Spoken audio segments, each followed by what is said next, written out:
Read कर लें जी। ठीक है, मैं क्वेश्चन 1 दिखाता हूँ आपको। ए से जिनका नाम स्टार्ट हो रहा है, पहले ए वाले रीड करेंगे, उसके बाद बी वाले स्टूडेंट, फिर सी वाले। Okay, Which unit is an SI base unit? Ampere, coulomb, degree Celsius और gram? ओके जी, ऑप्शन दें बच्चों। विदाउट मार्किंग स्कीम, किसी बच्चे ने मार्किंग स्कीम नहीं देखनी, बेशक आपके आंसर गलत हो। एसआई यूनिट कौन सी है? Ampere is a unit, yes. Ampere. Coulomb is not the unit, coulomb is not the SI unit. SI unit में 7 unit electric current, A is SI unit, बाकी सारी एसआई यूनिट्स नहीं है।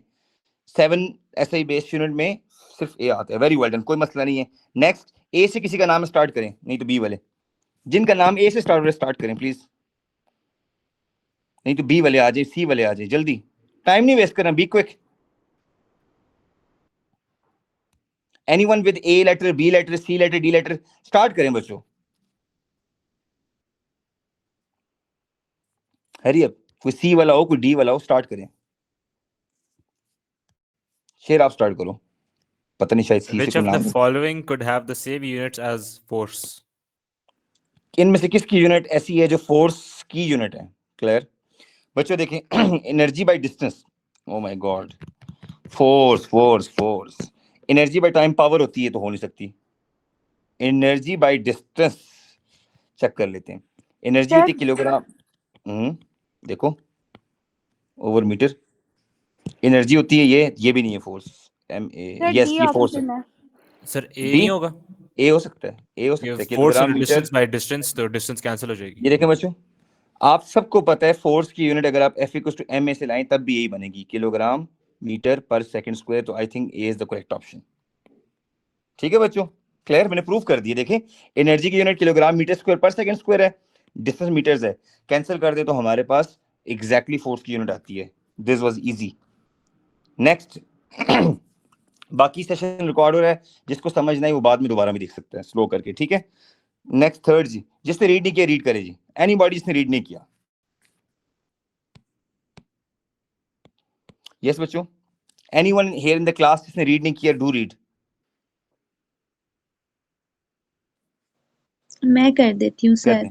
करें The velocity of an object changes from an initial velocity u to final velocity v. The vectors represent these velocities. Which single vector represent the change in velocity of the object? अच्छा बच्चों, change के लिए हमने क्या करना है? Minus करना है। क्या करना है? माइनस करना है। अच्छा, अब आपने करना ही है कि ये जो u वाला वेक्टर है इसको अपने ऐसे ही रखना है, ठीक है। लेकिन जो फाइनल वेलोसिटी है शेयर, हम क्या करेंगे, जब भी चेंज की बात है तो फाइनल माइनस इनिशियल करना है, तो फाइनल को वैसे ही रखें, v को, इनिशियल को आप चेंज कर दें। क्या करें? क्योंकि देखें, चेंज इन वेलोसिटी होता है v माइनस u, u को आपने माइनस लगाना है। माइनस का मतलब ये है कि अब u को रिवर्स कर दें, तो u को रिवर्स करके ऐसे लगाएं, u head to tail rule के अकॉर्डिंग, ये हमारे पास u आ गया।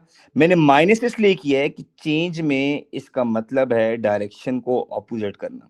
जब मैं इसको माइनस करूंगा तो मेरे पास रिजल्टेंट अप्रोक्सीमेटली ये बन जाएगा। देखें, which one is correct option? As पर माय कैलकुलेशन इट इज सी।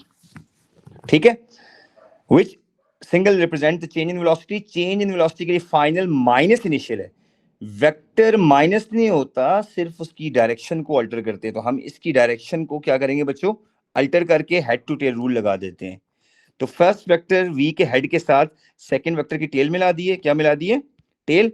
और फिर फर्स्ट की टेल को सेकंड के हेड से मिला दिए, तो मेरे पास ये आंसर आ गए। जो लोग पैरेललोग्राम मेथड से करना चाहें वो भी कर सकते हैं। वो कैसे करेंगे उनको भी बता देता हूं। अगर v नीचे की तरफ है, ये v, और u आपका ऐसे हो जाए, ठीक है, ये v आपका हो गया, ये आपका u हो गया। अगर आप पैरेललोग्राम कंप्लीट करें बच्चों, तब भी आपका रिजल्टेंट इधर ही आता है। तो दैट्स व्हाई आपके पास सी इज द करेक्ट ऑप्शन। ठीक है, आप जिसको बाकी समझ नहीं आएगा वो बाद में ग्रुप में स्क्रीनशॉट भेज के मुझे कहेगा सर मुझे इस क्वेश्चन की समझ नहीं आई। After watching the YouTube recording में बाद में ये लेसन यूट्यूब पे भी डालूंगा। क्लियर? नेक्स्ट आ जाए जी। एनीबॉडी जिसने रीड नहीं किया, बी क्विक, जल्दी शाबाश। एनीवन जिसने रीड नहीं किया, बी क्विक ना बच्चों, आप लोग क्यों इतने स्लो? रीड करें बस, that's it. An object is moving with initial velocity u. The object then moves with uniform acceleration a for time t until it reaches final velocity v. Which equation describes the motion of the object? अच्छा, एक object ने starting velocity से एक pedal रखा है, body accelerate करके final speed पे पहुंच गया, कौन सी इक्वेशन ठीक है? स्वेट इक्वेशन पूछ रहा है यार, 4 इक्वेशन से कौन सी इक्वेशन ठीक है? आपने 4 इक्वेशंस पढ़ी हैं, कौन सी बात ठीक है इनमें से?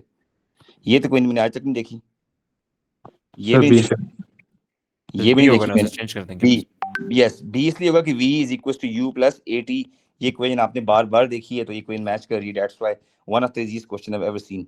नेक्स्ट आते हैं, नेक्स्ट पढ़े जी, टाइम नहीं वेस्ट करना, बी क्विक, मेरे पास अगली ऑनलाइन क्लासेस हैं, जल्दी। Which calculation produces a vector quantity?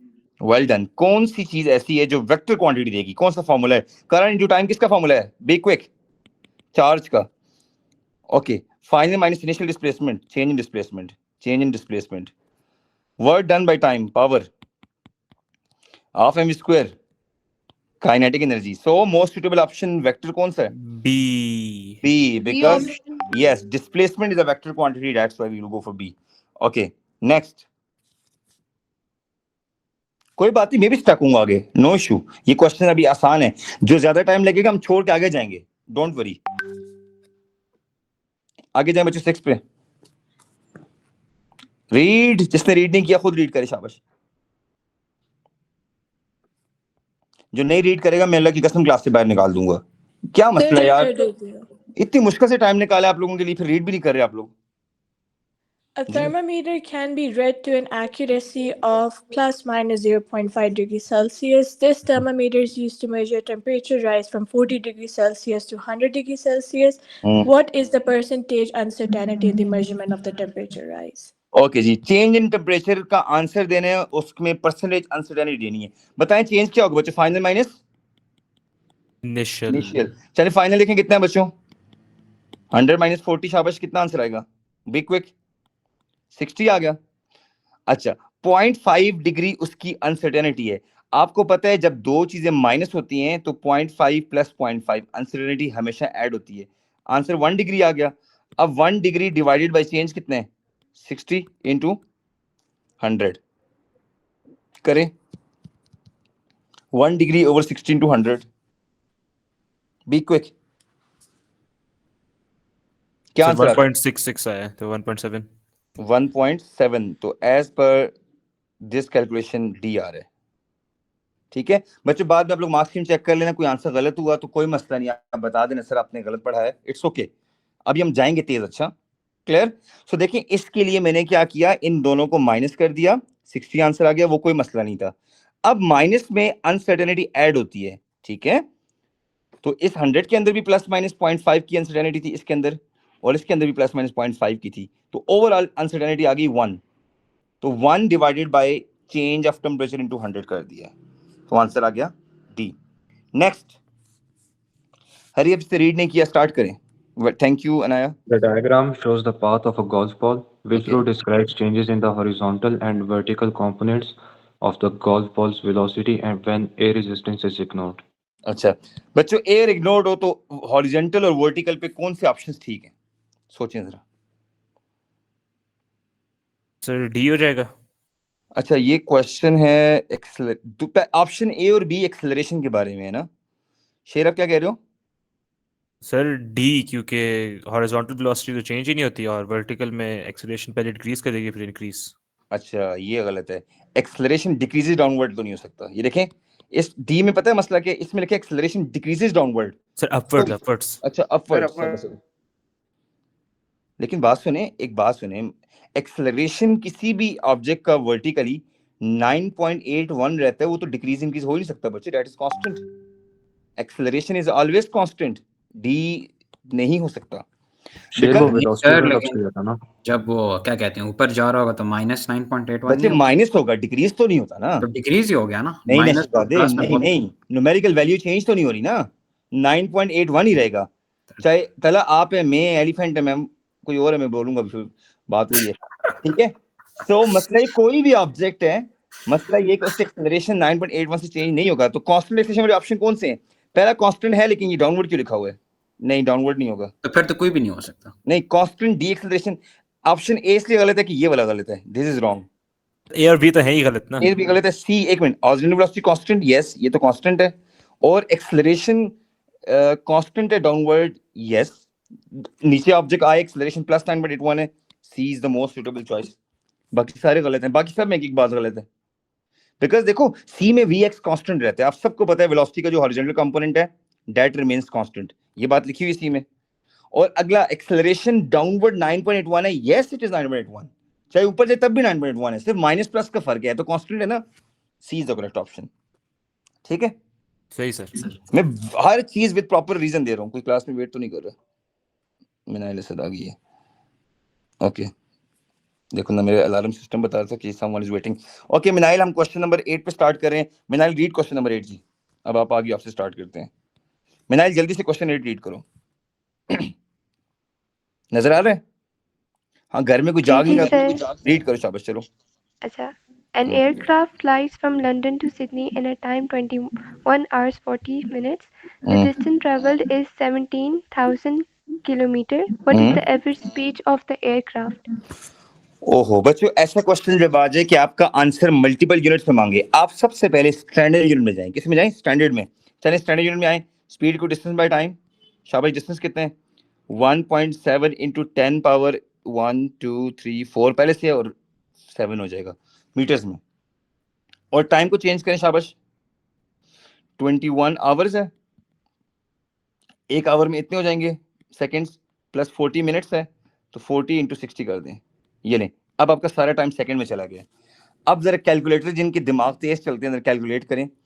सबसे पहले आपकी स्पीड आएगी मीटर पर सेकंड में, फिर हम उसको चेंज करके ऑप्शन से मैच करेंगे। अच्छा, मैंने बहुत सिंपल किया, डिस्टेंस ऊपर रखा है जो कि 1.7 10 पावर 7 है, क्योंकि किलोमीटर के अंदर 10 पावर 3 ऑलरेडी है, और 4 जीरोस 10 पावर कन्वर्जन से आए, तो टोटल 1.7 इंटू 10 पावर 7 बनेगा डिस्टेंस, ये डिस्टेंस इतना बनेगा।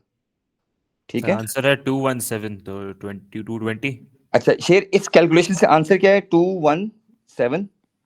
हाँ, तो 220 का ऑप्शन नहीं है ना। अच्छा, अब हम एक काम करते हैं, ऐसे 2SF में ना लिखते 220 के सब, वही ना, शेर 2SF काम में। करते हैं, शेर काम करे 2.2 इंटू 10 पावर, हम एक काम करते हैं ना, ठहरू 1 और 2 आ गया, 2 आ गया।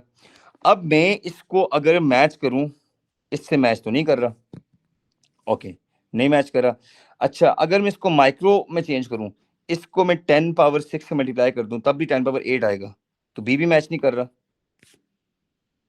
ठीक है, सी पे जाता हूं, अगर मैं इसको नैनो में चेंज करना चाहूं, 10 पावर 9 से मल्टीप्लाई कर दूं, Yes. 2.2 इंटू 10 पावर 11 आ जाएगा। यस, मैच कर गया, दैट्स द ऑप्शन।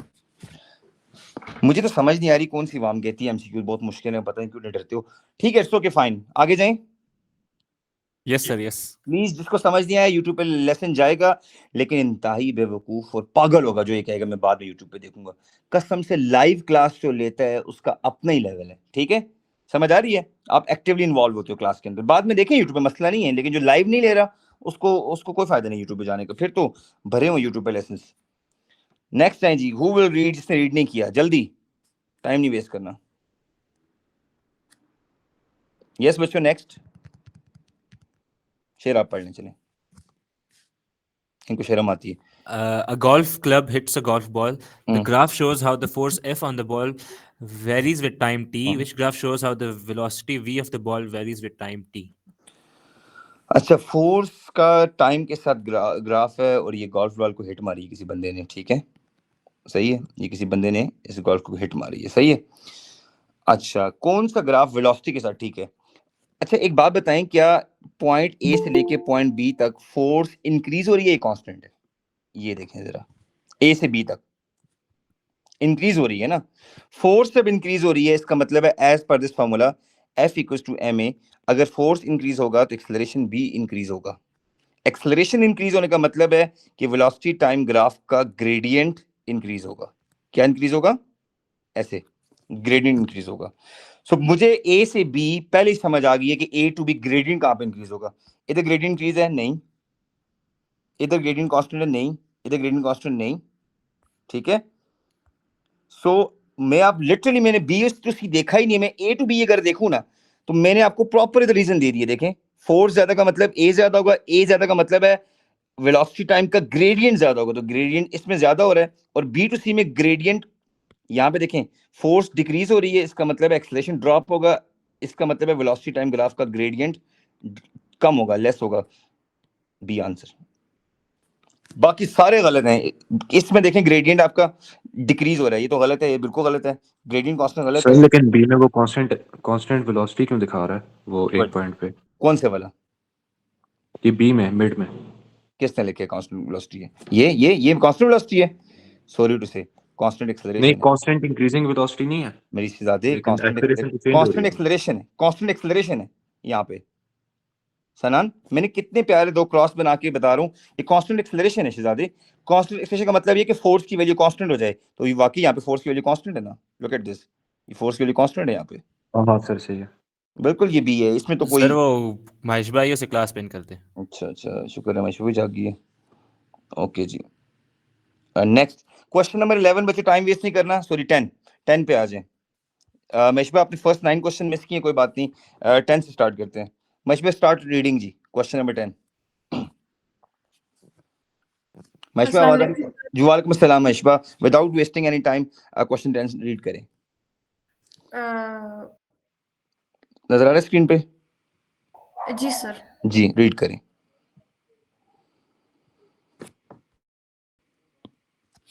आज आप रीड करें, मशबा विल टेक सम टाइम। चलें आयजा। मशबा आवाज आ रही मेरी? ओ सॉरी सर, थोड़ा सा इंटरनेट का कनेक्शन का जी problem. Mashba read question number 10। Okay, what is meant by the mass and by the weight of an object on the earth? Option A, mass, its momentum divided by its velocity, weight okay Mashba divided... stop. हमने सिर्फ statement पढ़नी है, option नहीं पढ़ना है, ठीक है। What is meant by mass and what is meant by weight of an object. बच्चों मास और वेट में देखें कौन सा ऑप्शन नहीं हो सकता। Number 1 momentum divided by velocity. D property that D तो हो सकता है ना। Weight is the pull. वैसे बात सुने, no doubt mass is the property that resist change in motion. ये बात बिल्कुल ठीक है कि जितना मैसिव ऑब्जेक्ट होगा उतना वो रेजिस्ट कर देगा अपनी एक्सेलरेशन को या चेंज इन मास को। अच्छा, लेकिन अगर डी में दूसरा हम देखें, it is the pull of the earth on it. Yes weight तो है, लेकिन हम बाकी ऑप्शन को उधर देखते हैं। मोमेंटम डिवाइडेड बाय वेलोसिटी, क्या मोमेंटम बाय वेलोसिटी मैस होता है? होता तो मैस है, लेकिन दैट्स नॉट द डेफिनेशन। बहरहाल चलें, work done in lifting 1 metre. नहीं, ये तो वेट नहीं है। 1 मीटर की जरूरत नहीं है लिफ्ट करें वेट के लिए, ये गलत है। अब क्लास में कौन आ गया? अनंत आ गया। अच्छा चलिए, इसका मतलब ये हुआ कि यहाँ पे तो ग्रेविटेशनल फोर्स, मैस तो बिल्कुल नहीं, gravitational force, pull of earth भी नहीं है, तो no doubt D is the most suitable choice. वैसे डी और ए वेरी क्लोज हैं, लेकिन ए इसलिए गलत हो गया, this is totally wrong. Weight के लिए जरूरी नहीं कि 1 मीटर लिफ्ट करना आपने किसी ऑब्जेक्ट को, ठीक है, लेकिन डी में दोनों कॉलम्स बिल्कुल करेक्ट हैं। That's why. हुनैद आगे, हुनैद से स्टार्ट करते हैं। हुनैद क्वेश्चन 11 स्टार्ट करो शहजादे। क्वेश्चन 11 हुनैद हर बच्चे के क्वेश्चन रीड कर रहे हैं, हम आंसर देते जा रहे हैं। पिछले 10 क्वेश्चन मशबा यूट्यूब पे रिकॉर्डिंग लग जाएगी इंशाल्लाह, आपने देख लेंगे। चलें जी स्टार्ट करेंगे 11। हुनैद आवाज आ रही है? शेर आप पढ़ें भी। हुनैद विल टेक सम टाइम, जल्दी। Be quick. Thin horizontal plate of area 0.036 meters square is beneath the surface of a liquid of density 930 kilograms per meter cube. The force on one side of the plate due to the pressure of the liquid is 290 newtons. What is the depth of the plate beneath the surface of the liquid? बच्चों ऐसे question जो आपको पढ़ के बिल्कुल समझना है, you should go for diagram. Literally horizontal plate है, इसका एरिया गिवन है और वो एक लिक्विड की सरफेस के नीचे है। सपोज करें एक प्लेट है, ठीक हो गया, और ये लिक्विड का लेवल है। अच्छा, लिक्विड की डेंसिटी हमें दी हुई है 930। Force on one side of the plate due to pressure is this, ये दिया हुआ है फोर्स 290 न्यूटन्स, और ये डेंसिटी गिवन है किलोग्राम पर मीटर क्यूब, ठीक है। What is the depth of the plate beneath the surface of the liquid? What is the depth of the plate beneath the surface of the, यानी सीधी बात ये plate की ये नहीं मांग रहा हमसे। ये इस स्टेटमेंट का मीनिंग क्या है बच्चों? What is the depth of the plate, या ये मांग रहा है हमसे क्या मांग रहे हैं? इन दोनों में से कोई एक चीज मांग रहे हैं। कौन सी हाइट मांग रहे हैं? व्हाट इज द ऊपर वाला मांग रहे हैं, मेरे ख्याल से ये वाला मांग रहे हैं ना, ठीक है। अच्छा, अब ऐसा क्वेश्चन आ जाए तो हमारे पास फोर्स और प्रेशर गिवन है। Pressure is equal to rho g h लगा देते हैं, एच को फाइंड करते हैं तो हमारे पास प्रेशर है, ग्रेविटी भी है और डेंसिटी भी है। एक तरीका तो ये है, दूसरा अपथ्रस्ट वाला तरीका है। सर दूसरे में अपथ्रस्ट से वो हाइट फाइंड कर लेंगे और फिर माइनस कर लेंगे ना आखिर में। एक मिनट, अपथ्रस्ट वाला तरीका क्या होता है? Upthrust is equal to rho a h g equal to upthrust, ये तरीका भी है, लेकिन हमारे पास अपथ्रस्ट गिवन तो नहीं है ना, किधर लिखा हुआ है? सर अगर हम फोर्स और एरिया लगा लें, लगाओ, उसे ट्राई तो करो, चलिए ट्राई करें, शाबाश। मैं सर रुकता हूँ। मेरा आंसर 0.88 आ रहा था, मैंने लगा के देखा। अच्छा, कैसे कैसे लगाया, ऐसा बोलो जरा। सर प्रेशर की जगह फोर्स और एरिया लगा दिया और उसी इक्वेशन रो जी एच की इक्वल कर दिए। हाँ हाँ तो वही बन गया ना, ये इक्वेशन ऐसी आती है ना, प्रेशर की जगह फोर्स बाय एरिया लगाओ, एरिया तो शिफ्ट हो जाता है ना, सही है ना? देखो प्रेशर की जगह फोर्स बाय एरिया की है, एरिया को उधर ले गए। ठीक है समझ आ गई सर। हाँ तो फोर्स लगा दो बच्चों, इससे सॉल्व करें, शाबाश। फोर्स हमें गिवन है, डेंसिटी गिवन है, एरिया गिवन है, ग्रेविटी भी गिवन है, सब गिवन है, तो आपने सिंपल सॉल्व करने को इनको, और मिसिंग सर चीज बात हमारे सुनो, जी इसमें इस तरह नहीं करना कि पहले प्रेशर से आप ओवरऑल हाइट फाइंड करना लिक्विड की, फिर अपथ्रस्ट से जो हाइट आएगी इन दोनों को माइनस कर लें, तो इसका आंसर तो वो होगा ना। सर एक क्वेश्चन के मल्टीपल तरीके हैं, लेकिन जो मुझे लग रहा है ये सबसे सिंपल जो बच्चों के दिमाग में आता है, प्रेशर रो जी एच आर है ना, तो इसमें अगर हम आयजा की बात ठीक है, प्रेशर की जगह फोर्स बाय एरिया अगर हम लगा दें, देखते हैं इससे आंसर आता कि नहीं आता। करो कोई नहीं मैच लेकिन सर वो तो ओवरऑल डेप्थ आएगी ना, लेकिन वो तो प्लेट के ऊपर वाली हाइट को फाइंड करने का ऊपर कह वाली रहा है, चाहिए ना, तो ऊपर दोनों को वाली माइनस चाहिए, करना होगा ना। नहीं ऊपर वाली चाहिए ना, उसने देखें तो फिर तो माइनस करना होगा लास्ट में। नहीं, उसने कहा what is the depth of the plate beneath the surface of the liquid, यानी उसने ये मांगी है, ये मांगी है, ये ठीक है, सरफेस तो ऑफ द सर उसी का लिक्विड कह से। रहा हूँ, उसके लिए माइनस करना होगा ना लास्ट में। क्यों माइनस करना होगा बच्चे, प्रेशर के ऊपर का प्रेशर गिवन है ना, क्यों माइनस करना होगा? प्रेशर इधर का गिवन है, प्रेशर यहाँ का प्रेशर गिवन है ना, ठीक है। Force on one side of the plate due to pressure, ऊपर वाला प्रेशर गिवन है, नहीं माइनस करना पड़ेगा। करें आप सॉल्व करें। सर यही है। सर मेरा 0.88 आ रहा है। 0.88। सनान आप किसी और में से ट्राई करें, लेकिन मुझे लगता है कि ये जो मेथड है बिल्कुल ठीक है, क्योंकि इस क्वेश्चन में जितना हम कर सकते थे हमने कर दिया, क्योंकि सरफेस प्रेशर ऊपर गिवन है रो जी एच, यानी सिंपल बात बच्चों ये है कि आयजा ने ये लगा के प्रेशर निकाल लिए और इस प्रेशर की जगह फोर्स बाय एरिया लगाया, ठीक है, सॉरी प्रेशर की जगह फोर्स बाय एरिया लगाया, प्रेशर आ गया, रिवर्स कर देता हूँ, यहां से इस फॉर्मूले से आयजा ने प्रेशर निकाला है और आखिर में हाइट निकाल ली है, दैट्स इट। हम आगे जाते हैं अभी, बाकी आपको उससे ना हुआ प्लीज व्हाट्सएप ग्रुप है, अभी हमने डिबेट पे टाइम नहीं वेस्ट करना, ठीक है। जो गलत हुए ना इस मार्क पेपर में आप मुझे बाद में बता देंगे, अच्छा। नेक्स्ट रीड करें जी। हुनैद अब आवाज आ रही है आपको? If you want to read Hunaid, चलिए हुनैद गया। अच्छा चले कोई और रीड करे, शाबाश जल्दी। चलो बच्चे, एनीबॉडी शेयर के अलावा आपको रीड करे प्लीज। महेश भाई आवाज आ रही है? जी सर। स्टार्ट करें। Sphere X and Y form an isolated system. The mass of Y is greater than the mass of X. Sphere Y is initially stationary. Sphere X collides elastically with sphere Y. The mass of sphere X before the collision is U. What statement must be correct? अच्छा अच्छा अच्छा, ठीक हो गया बच्चों। ये आपके पास दो स्फेयर हैं बच्चों, Y जो है वो रेस्ट पे थी और X ने स्पीड U से जाके टच किया, लेकिन उसने एक बात बड़ी इंपॉर्टेंट कर दी, mass of Y is greater than mass of X। तो मैं काम करता हूँ, X को थोड़ा और छोटा कर देता हूँ, ठीक है, मास ऑफ Y ग्रेटर है। अब आप देखें, जो लोग कहते हैं ना एमसीक्यूज हमसे नहीं होते, आपने इस तरह से पहले अपने क्वेश्चन को डायग्राम में लेके जाना है।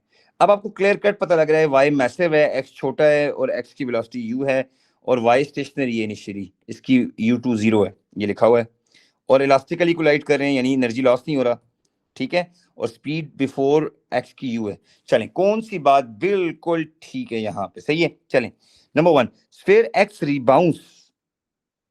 रिबाउंस होगी, यस हो सकती है, because Y is massive with a speed greater than U, no this is not possible. मुझे बताएं ये क्यों नहीं हो सकता? कोई ऑब्जेक्ट रिबाउंस करके ग्रेटर स्पीड से कैसे वापस आ सकता है, मुझे बताएं। And Y move up with a speed that is less than U, ये बिल्कुल मुझे गलत लग रहा है। उसकी वजह ये है कि बच्चों अगर कोई चीज रिबाउंस करती भी है तो वो कम स्पीड से रिबाउंस कर सकती है, ग्रेटर से कैसे रिबाउंस कर सकती है, ठीक है, ये पॉसिबल नहीं है। sphere x rebounds with a speed that is less than u. sphere x rebounds, yes, ये chances बिल्कुल ठीक हैं, ये बात तो यहाँ की ठीक है. sphere my move with a speed that is also less than u, ये भी किसी हद तक क्लोज है. सबर, इस पे मैं स्टार लगाता हूँ, चेक करते हैं बच्चों. मतलब बी में कह रहे हैं x ने जो हिट किया है ना, इस x ने, वो रिबाउंस हुई है लेकिन बहुत कम स्पीड के साथ, और u भी आगे चली गई है लेकिन वो भी थोड़ी कम स्पीड के साथ. यानी अगर ये स्पीड 20 मीटर पर सेकंड थी तो ये वाली लेट सपोज 10 मीटर पर सेकंड पे आ गई है, और ये लेट सपोज 5 से रिबाउंस कर गई है. ठीक है, अभी मैं ज़्यादा खिचड़ी नहीं बनाना चाह रहा, बस इतना समझ जाएं कि x जिस स्पीड से रिबाउंस करेगा वो कम होनी चाहिए. ये तो मैंने आपको ऊपर पहले बोला है. तो ऑप्शन बी में कोई ऐसी बात है? सी देखते हैं. x rebounce with the same speed as u. अगर x सेम स्पीड से रिबाउंस करे and the y remain stationary, ये तब हो सकता है जब मैथ सेम हो. ये नहीं हो सकता, बिकॉज अगर रिबाउंस करके वापस आ गई है और अगले y पे कोई फर्क नहीं पड़ा, ये y स्टेशनरी हो ही नहीं सकता. पहली बात तो ये. Sphere x remain stationery, yes. ये पता है कब हो सकता है? स्फीयर x जाके टक्कर मारे, स्नूकर जो लोग खेलते हैं उनको पता है कि अगर व्हाइट बॉल रेड को टक्कर मारे, व्हाइट रेस्ट पे आएगा लेकिन रेड उतनी स्पीड से आगे जाए.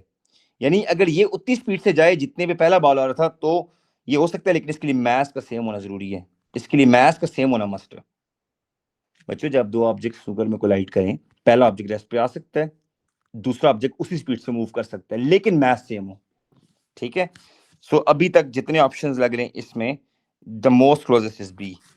ठीक है, ये काफी अच्छा था. सी क्लोज था, लेकिन सी में ये बात बिल्कुल उसने बकवास छोड़ दी है कि एक्स रिबाउंस भी करे और वाई हिले भी ना. ये नहीं हो सकता. वो तब हो सकता है जब Y very very very large हो एज कंपेयर टू एक्स, तब ही हो सकता है. लाइक ऐसे किसी ट्रक को टक्कर मार के वापस आ जाए, लेकिन वो भी उस स्पीड से वापस नहीं आ सकता विद द सेम स्पीड. ठीक है. So I will go for B. Any question please? समझ आई बच्चों? एनीवन समझ आ गई? जी सर. असल में मैथमेटिकल आप कर लेते हैं, थ्योरेटिकल क्वेश्चन में मैं थोड़ा सा बोलता जाता हूँ. अच्छा चलें, ये आ गया जी. चेंज इन मोमेंटम निकालना है. No need to study this question. ये बॉल जाके हिट कर रहा है और 20 की स्पीड से, और रिबाउंस स्पीड भी दी हुई है, 15 से वापस आ रहा है. ये लें, 15 से वापस आ रहा है. आपने चेंज इन मोमेंटम निकालना है. सॉल्व खुद करें, मैं सिर्फ फॉर्मूला लिख रहा हूँ. बी क्विक, मैथ्स को कॉमन ले लें. और फाइनल वेलोसिटी नेगेटिव. अच्छा सर डी आंसर है? पता नहीं, दुआ अभी इधर वाइज हम सॉल्व करते हैं. आंसर अच्छा मेरा 3.5 -35. मल्टीप्लाई करें बच्चों. वापसी वाली स्पीड -15 लेंगे और जाते हुए स्पीड +20 लेंगे. इनिशियल स्पीड 20 लेंगे. ये फार्मूले वाला माइनस है. अच्छा, ये जो माइनस लगा है ये फार्मूले वाला माइनस है. चले, क्या आंसर बनता है बच्चों? सॉल्व जो कर लें. -35 इंटू 0.10. सर डी आ रहा. ऑप्शन डी बन रहा है आपका. मेरे ख्याल से ये कैलकुलेशन वाला क्वेश्चन है, इसमें कोई गलती होनी नहीं चाहिए. ठीक है, डन हो गया. आगे जाते हैं. ओके जी, किस डायग्राम में आपको लगता है ऑब्जेक्ट इक्विलिब्रियम में? सारी फोर्सेस सेम है. अच्छा, सारी दोनों की दोनों फोर्सेस सेम है. चलें सर ए. एक मिनट. इक्विलिब्रियम का मतलब ये है कि बच्चों ऑब्जेक्ट रोटेट भी ना करे. ठीक है. हाँ, इसमें तो एंटी क्लॉकवाइज मूवमेंट हो रहा है, ये एंटी क्लॉकवाइज मूवमेंट हो रहा है. इसमें ऑब्जेक्ट अपवर्ड मूव करेगा, डाउनवर्ड फोर्स ही नहीं है. इसमें ऑब्जेक्ट का फिर वंस अगेन क्लॉकवाइज मूवमेंट है. कौन सा मूवमेंट है? क्लॉकवाइज मूवमेंट है. तो ए में दोनों फोर्सेस इस जगह पे लग रही हैं. अगर मैं इसको पिवट ले लूं तो पिवट से कोई परपेंडिकुलर डिस्टेंस नहीं है. मतलब कोई फोर्स ऐसे तो नहीं लग रही ना. ऐसे लगती तो ये डिस्टेंस परपेंडिकुलर होता जो कि रोटेशन करता. तो इसका मतलब है ऊपर वाली फोर्स अगर 100 है तो नीचे वाली भी 100 है. रिजल्टेंट फोर्स भी 0 है, मोमेंट भी नहीं है. A is the most suitable choice for us. Okay 14. बच्चे जिसको समझ नहीं आती you can ask a question. Okay, कोई कह सकता है सर ये डी क्यों नहीं हो सकता, बी क्यों नहीं हो सकता, आप रीजन पूछ सकते हैं मुझसे. क्लियर? सही जाओ है. आगे. डन. ओके जी. अब बच्चों इस क्वेश्चन में ये कहता है, कौन सी है, जल्दी से पढ़ो. Uniform beam PQ rests horizontally on a support at point S. A rope is attached at one end of the beam. The rope is at an angle of 60 degrees to the vertical and exerts a force F in newtons on the beam. What is the moment in Nm of the force F about the point S? Yes बच्चों, ये चीज बड़ी important है. इसका moment मांग रहा है. What is the moment in newton metre of the force F about the point S. कहता है इस पिवट को सोच के आपने क्या करना है, फोर्स एफ का मोमेंट चाहिए, हमें और किसी चीज का मोमेंट नहीं चाहिए, सिर्फ फोर्स एफ का मोमेंट चाहिए। Weight weight weight weight weight, और तो कोई फोर्स ही नहीं है, the only force is this, weight of the rod भी नहीं गिवन। अगर वेट ऑफ द रॉड होता सेंटर में तो उसको मोमेंट लेते, वो भी नहीं गिवन। तो आसान है बच्चों, एक ही फोर्स है, तो फोर्स का कॉज ने साइन ले, जो डिस्टेंस के परपेंडिकुलर है, देखते हैं ये साइन है कॉज है, ये तो एफ साइन थीटा है, ये एफ साइन 60 है बच्चों, और ये वाला जो कंपोनेंट है ये दिस वन, ये कॉज है, साइन है ब्लू वाला, cos f cos 60। तो ये परपेंडिकुलर है डिस्टेंस के साथ, तो f cos 60 कहां तक हम जाएंगे, डिस्टेंस फ्रॉम द पिवट कितना है, लुक एट दिस, कितना है बच्चों 2.5। सो आई थिंक f cos 60 को 2.5 से मल्टीप्लाई करें सर सर 1.1 आ रहा है। जी, 2.5 नहीं सॉरी 2.5 माइनस 0.3 माइनस करें, I am so sorry Mashba, 2.2 a आ जाएगा।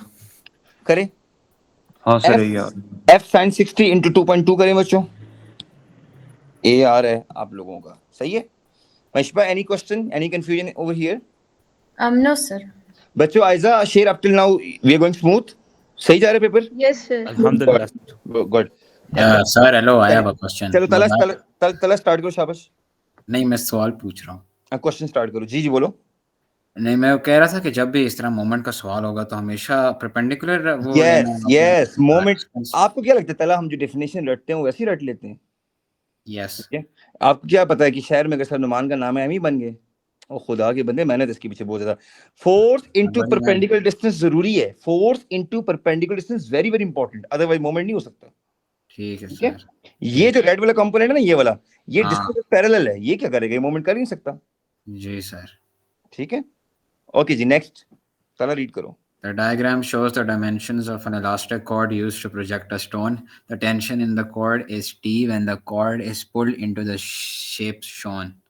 Which force does the elastic cord exert on the stone? Which force does the elastic cord exert on the stone? Oh my God. अच्छा, elastic card, ये जो नहीं होता बच्चों, एक इलास्टिक कार्ड है ना, उसको खींचते हैं पीछे की तरफ ना, इस तरह से खींचे यूं, ठीक है? तो स्टोन के ऊपर एक फोर्स लग रही है। अब कहते हैं इलास्टिक कार्ड कितनी फोर्स लगाएगी इस स्टोन के ऊपर, जरा अब मुझे लगता है क्वेश्चन थोड़ा सा चैलेंजिंग है, ठीक है? अच्छा, अब हम करेंगे क्या, सपोज कर एग्जाम में सिनेरियो आ गया, हम क्या करेंगे, मैक्सिमम 1.5 मिनट, नहीं तो 2 मिनट हम ट्राई करेंगे, अगर हो गया वेल एंड गुड, हमने लड़ाई नहीं करनी सनान, यहाँ पे हमने क्या करना है, आप बेशक हंसते रहे, सर नुमान को नहीं आता देखा बड़े शो मारते थे, एमसीक्यूज आते हैं, कोई बात नहीं, हमने आगे जाना है, हमने किसी भी तरह 32+ मार्क गेन करने हैं, बिकॉज हमें इस क्वेश्चन पे नोबेल प्राइज नहीं मिलेगा। अब मेरी बात समझ रहे हैं? ठीक है, हमने आगे जाना है, हम रिवर्स आएंगे इस पे, लेकिन शायद हमसे हो जाए 2 मिनट्स के अंदर। चलें सोचते हैं। Sir vertical components cancel out हो जाएंगे क्योंकि इक्वल फोर्सेस हैं और हाँ इक्वल सर, फिर वो और बस इनके हॉरिजॉन्टल कंपोनेंट्स को ऐड करते हॉरिजॉन्टल हैं। है। बच्चों सबसे पहले तो एंगल निकालें, सबसे पहले इस एंगल को फाइंड करें। सर एंगल भी जरूरी नहीं, हम लोग बस रेशियोज यूज कर सकते हैं इसके।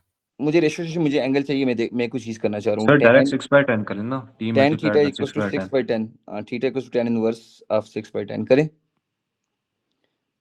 बच्चों, 6/10 करें, मुझे एंगल चाहिए, मैं 30.9 डिग्री।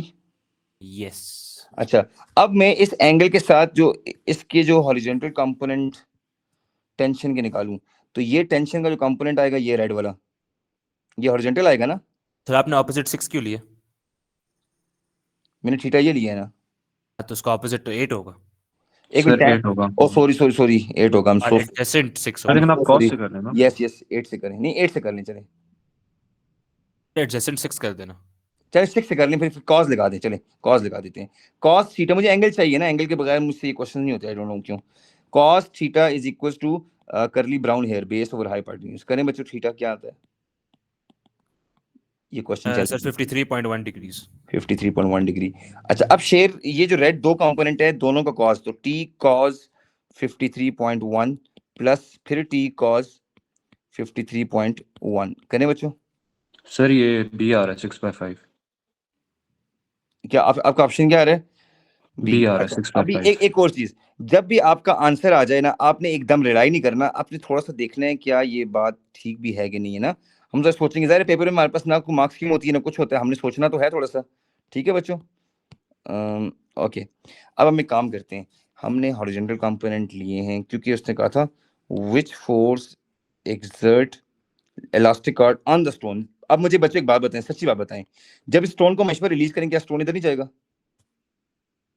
रियल लाइफ में बता दें, अगर हम किसी चीज को ऐसे करके रबर बैंड से छोड़ेंगे तो क्या इस ब्लैक वाले पाथ पे स्टोन नहीं जाएगा? जाएगा ना। इसका मतलब है वर्टिकल कंपोनेंट का कोई रोल ही नहीं है। अगर ये जितना भी कंपोनेंट ऊपर वाला नीचे वाला देगा ना, cancel out each other, that's why. तो आई थिंक ये अच्छा आंसर है, मेरे माइंड में और कोई नहीं आ रहा है। ठीक है, नेक्स्ट, वेरी गुड। पढ़े जी कोई और जिसने नहीं पढ़ा, बी क्विक। एक सेकंड, क्या क्या क्या आंसर क्या नुमान, ये ऊपर वाला क्वेश्चन जरा दोबारा समझा दे। ये वाला हाँ, देखो बच्चों, आपने बचपन में गुलेल से खेलते हैं ना, रबर बैंड टाइप जो चीज होती है, आप पत्थर बांध के खींचते हैं जब पीछे की तरफ, ठीक है, सपोज करें ये ऐसे है ना गुलेल, ये स्टोन है, जब उसको खींचते हैं तो ऐसे बन जाता है ना, ये आगे स्टोन। अब स्टोन को छोड़ेंगे तो स्टोन इस डायरेक्शन में जाएगा नहीं जाएगा? इस डायरेक्शन में जाएगा ना। तो इसका मतलब है जब इस डायरेक्शन में जाएगा तो मैं किसी तरह ये थीटा निकाल लूं, ये थीटा निकाल लूं, तो अब टेंशन का जो कॉस थीटा है, टेंशन का जो कॉस थीटा दोनों का, फिर टेंशन का कॉस थीटा, ये दोनों का लेफ्ट टू राइट है। ये कंपोनेंट लेफ्ट टू राइट है जिसको मैं येलो से शेड कर रहा हूं। ये देखो, ये कंपोनेंट लेफ्ट टू राइट है, तो स्टोन इस डायरेक्शन में जाएगा। तो इस डायरेक्शन में टेंशन का कॉस है, ये टेंशन का साइन है। एंगल के साथ वाला क्या होता है? कॉस होता है। तो tension cos theta plus tension cos theta add कर दिए, ये total force, horizontal force on stone आ जाएगी। ठीक है। अच्छा बॉयज एंड गर्ल्स, एक और बात, रमजान में आपको पता है सेल्फ रिफ्लेक्शन इंसान बहुत ज्यादा करता है। मुझे जब भी टाइम मिलता है, मैं एमसीक्यूज के लिए आपको घंटा पहले बताऊंगा। आपका कोई भी स्टूडेंट, दोस्त, कोई बीकन हाउस में कहीं भी आप जानते हैं उसको, जो नहीं अफोर्ड कर सकता, फ्री ऑफ कॉस्ट पढ़ना चाह रहे हैं एमसीक्यूज के लिए, आप ये जो 2 फ्री क्लासेस इनमें आ सकता है। वो जो पेड क्लासेस उस पर नहीं आ सकता, लेकिन फ्री क्लासेस में आ सकता है। ठीक है, कोई भी ऐसा बच्चा हो जो आपको लगता है नीडी है या ग्रेड लेना चाह रहा है या जिसको मेरी हेल्प चाहिए, ठीक है, सो मैं आपको मैसेज करूंगा, आप उसको बुला सकते हैं। ठीक है, कोई मसला नहीं है। आगे जा रहा हूँ, नेक्स्ट। जरा एक चीज यूट्यूब पे जानी है तो कोई लाइव भी देख ले तो कोई मसला नहीं है, लेकिन ऐसा कोई बच्चा ताकि जो डिस्टर्बेंस करने वाला ना हो, जिसने पढ़ना हो होली सोली आके पढ़ ले, कोई मसला नहीं है। ठीक है शेर, ये मेरा मैसेज दे देना। सही सर। Okay next. ओके शेर, read. A box of weight 40 newtons is pushed with the horizontal force of 20 newtons along level ground for a distance of 2.4 meters. The box is then lifted at constant velocity through a height of 1.6 meters by a vertical force. What is the total work done on the box by the two forces? Okay, एक minute बच्चे, देखिए अब मैंने क्या किया है। शेर ने जो बात की है उसको सुनते सुनते मैंने, कसम से मैंने स्टेटमेंट नहीं देखी, सिर्फ शेर की बात को सुना है। उसने कहा बॉक्स को 20 न्यूटन हॉरिजॉन्टल फोर्स लगी है और टोटल 2.4 मीटर डिस्टेंस कवर हुआ है। उसके बाद उसको लिफ्ट किया है और 1.6 मीटर बॉक्स ऊपर आ गया है इस जगह पे। टोटल वर्क डन मांग रहा है। चलिए अब आप लोग ट्राई करें, अपनी सजेशन दें, हम क्या करें टोटल वर्क डन के लिए। वर्क डन होता है फोर्स इनटू डिस्टेंस। अब एक मसला है, बात सुने। अब मुझे बताएं, अगर हम ये डिस्टेंस ले लें 2.4 और ये डिस्टेंस ले लें ऊपर वाला 1.6, तो क्या मैं पाइथागोरस थ्योरम लगा के ये डिस्टेंस नहीं लगा सकता? अच्छा वैसे ट्राई कर रहे हैं हम, मुझे नहीं पता डिस्टेंस को काम है कि नहीं है, लेकिन पाइथागोरस थ्योरम लगाएं जरा। 2.4 और 1.6 का स्क्वायर 1 मिनट के लिए लगाएं। 2.4 का स्क्वायर प्लस 1.6 का स्क्वायर। सर 2.8 आ रहा है। कितना आ रहा है?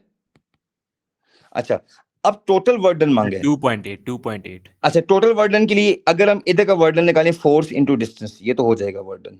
ठीक है, करें 20 इंटू 2.4, ये पहला वर्क डन आ गया, वर्क डन नंबर 1। करें कितना बनता है? और फिर लिफ्टिंग वाला वर्क डन निकालें। लिफ्टिंग में वेट 40 न्यूटन है और डिस्टेंस वो है, तो वर्क डन होगा फोर्स इनटू वर्टिकल डिस्टेंस, वो कर लें 40 इंटू 1.6।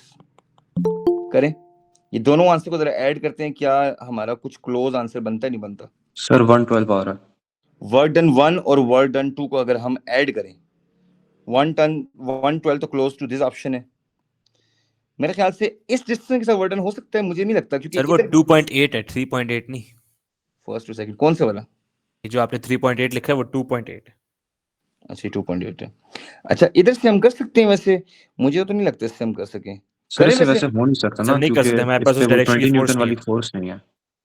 हाँ हमें उस एंगल पे चाहिए होगी फोर्स। यस इस पे नहीं कर सकते। उसकी रीजन ये है कि हमारे पास ये वाली फोर्स नहीं है ना। ये वाली फोर्स होती फिर तो हम इस दोनों को मल्टीप्लाई कर सकते थे, ये फोर्स नहीं है। दैट्स व्हाई हम ये नहीं कर सकते, 110 पे जाते हैं। अल्लाह खैर सलाह। नेक्स्ट, हमने जाना जरा तेज, अच्छा मेरी ऑनलाइन क्लास है अगली। नेक्स्ट दानियाल की क्लास है। Which statement about efficiency is correct? हाँ जी, एफिशिएंसी के लिए कौन सी बात ठीक है? कौन रीड करेगा? शेजल आप रीड कर लो। सर दानियाल को इस क्लास में बुला देना। नहीं आ सकता ना, उसके अलग सिलेबस ही लगा, क्वांटम पढ़ेगा, क्वांटम आपका A2 में, उसका एस में। Next, Which statement about efficiency is correct? A. Efficiency does not have a unit. B. The joule is a unit of efficiency. The meter is a unit of efficiency. The watt is a unit of efficiency. वैसे बात सुने, आज तक आपने जितने भी, let's suppose maths का test हुआ है, आपका 60 में से मार्क्स आ गए 40, आप मुझे बताएं आपने कभी आज तक इसका यूनिट लिखी है?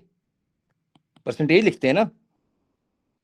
यूनिट बच्चों वो चीज होती है जो मेजरेबल क्वांटिटी होती है, लाइक 2 मीटर, 2 मीटर एक लेंथ है। Efficiency is the ratio, ratio की कोई यूनिट नहीं होती। ये तो काफी हद तक ठीक है, तो आगे देखते हैं। Joule is the unit of efficiency, खुदा का वास्ते एनर्जी की हो, दिमाग खराब कर दी। मीटर अल्लाह नाम है, वाट पावर की है। ये दिस इज वेरी इजी बच्चों, आई थिंक आपको आता है ये। आगे जाते हैं, कौन रीड करेगा? शाबाश जल्दी, बी क्विक बच्चों, शाबाश। कौन रीड करेगा जिसने रीड नहीं किया अभी तक? हरी अप, हरी, शाबाश बच्चों, रीड करें। जिसने काफी टाइम से रीड नहीं किया वो रीड करे। A plane wave of amplitude A is incident on a surface of area S placed that it is perpendicular to the direction of travel of the wave. The energy per unit time reaching the surface is E. The amplitude of the wave is increased to 2A and the area of the surface is reduced to half S.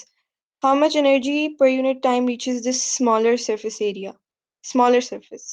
Okay बच्चों, उसने ये कहा है कि एक wave जा रही है जो मैंने ब्लू कलर से बनाई है, किसी सरफेस पे जाके हिट कर रही है और परपेंडिकुलर हिट कर रही है।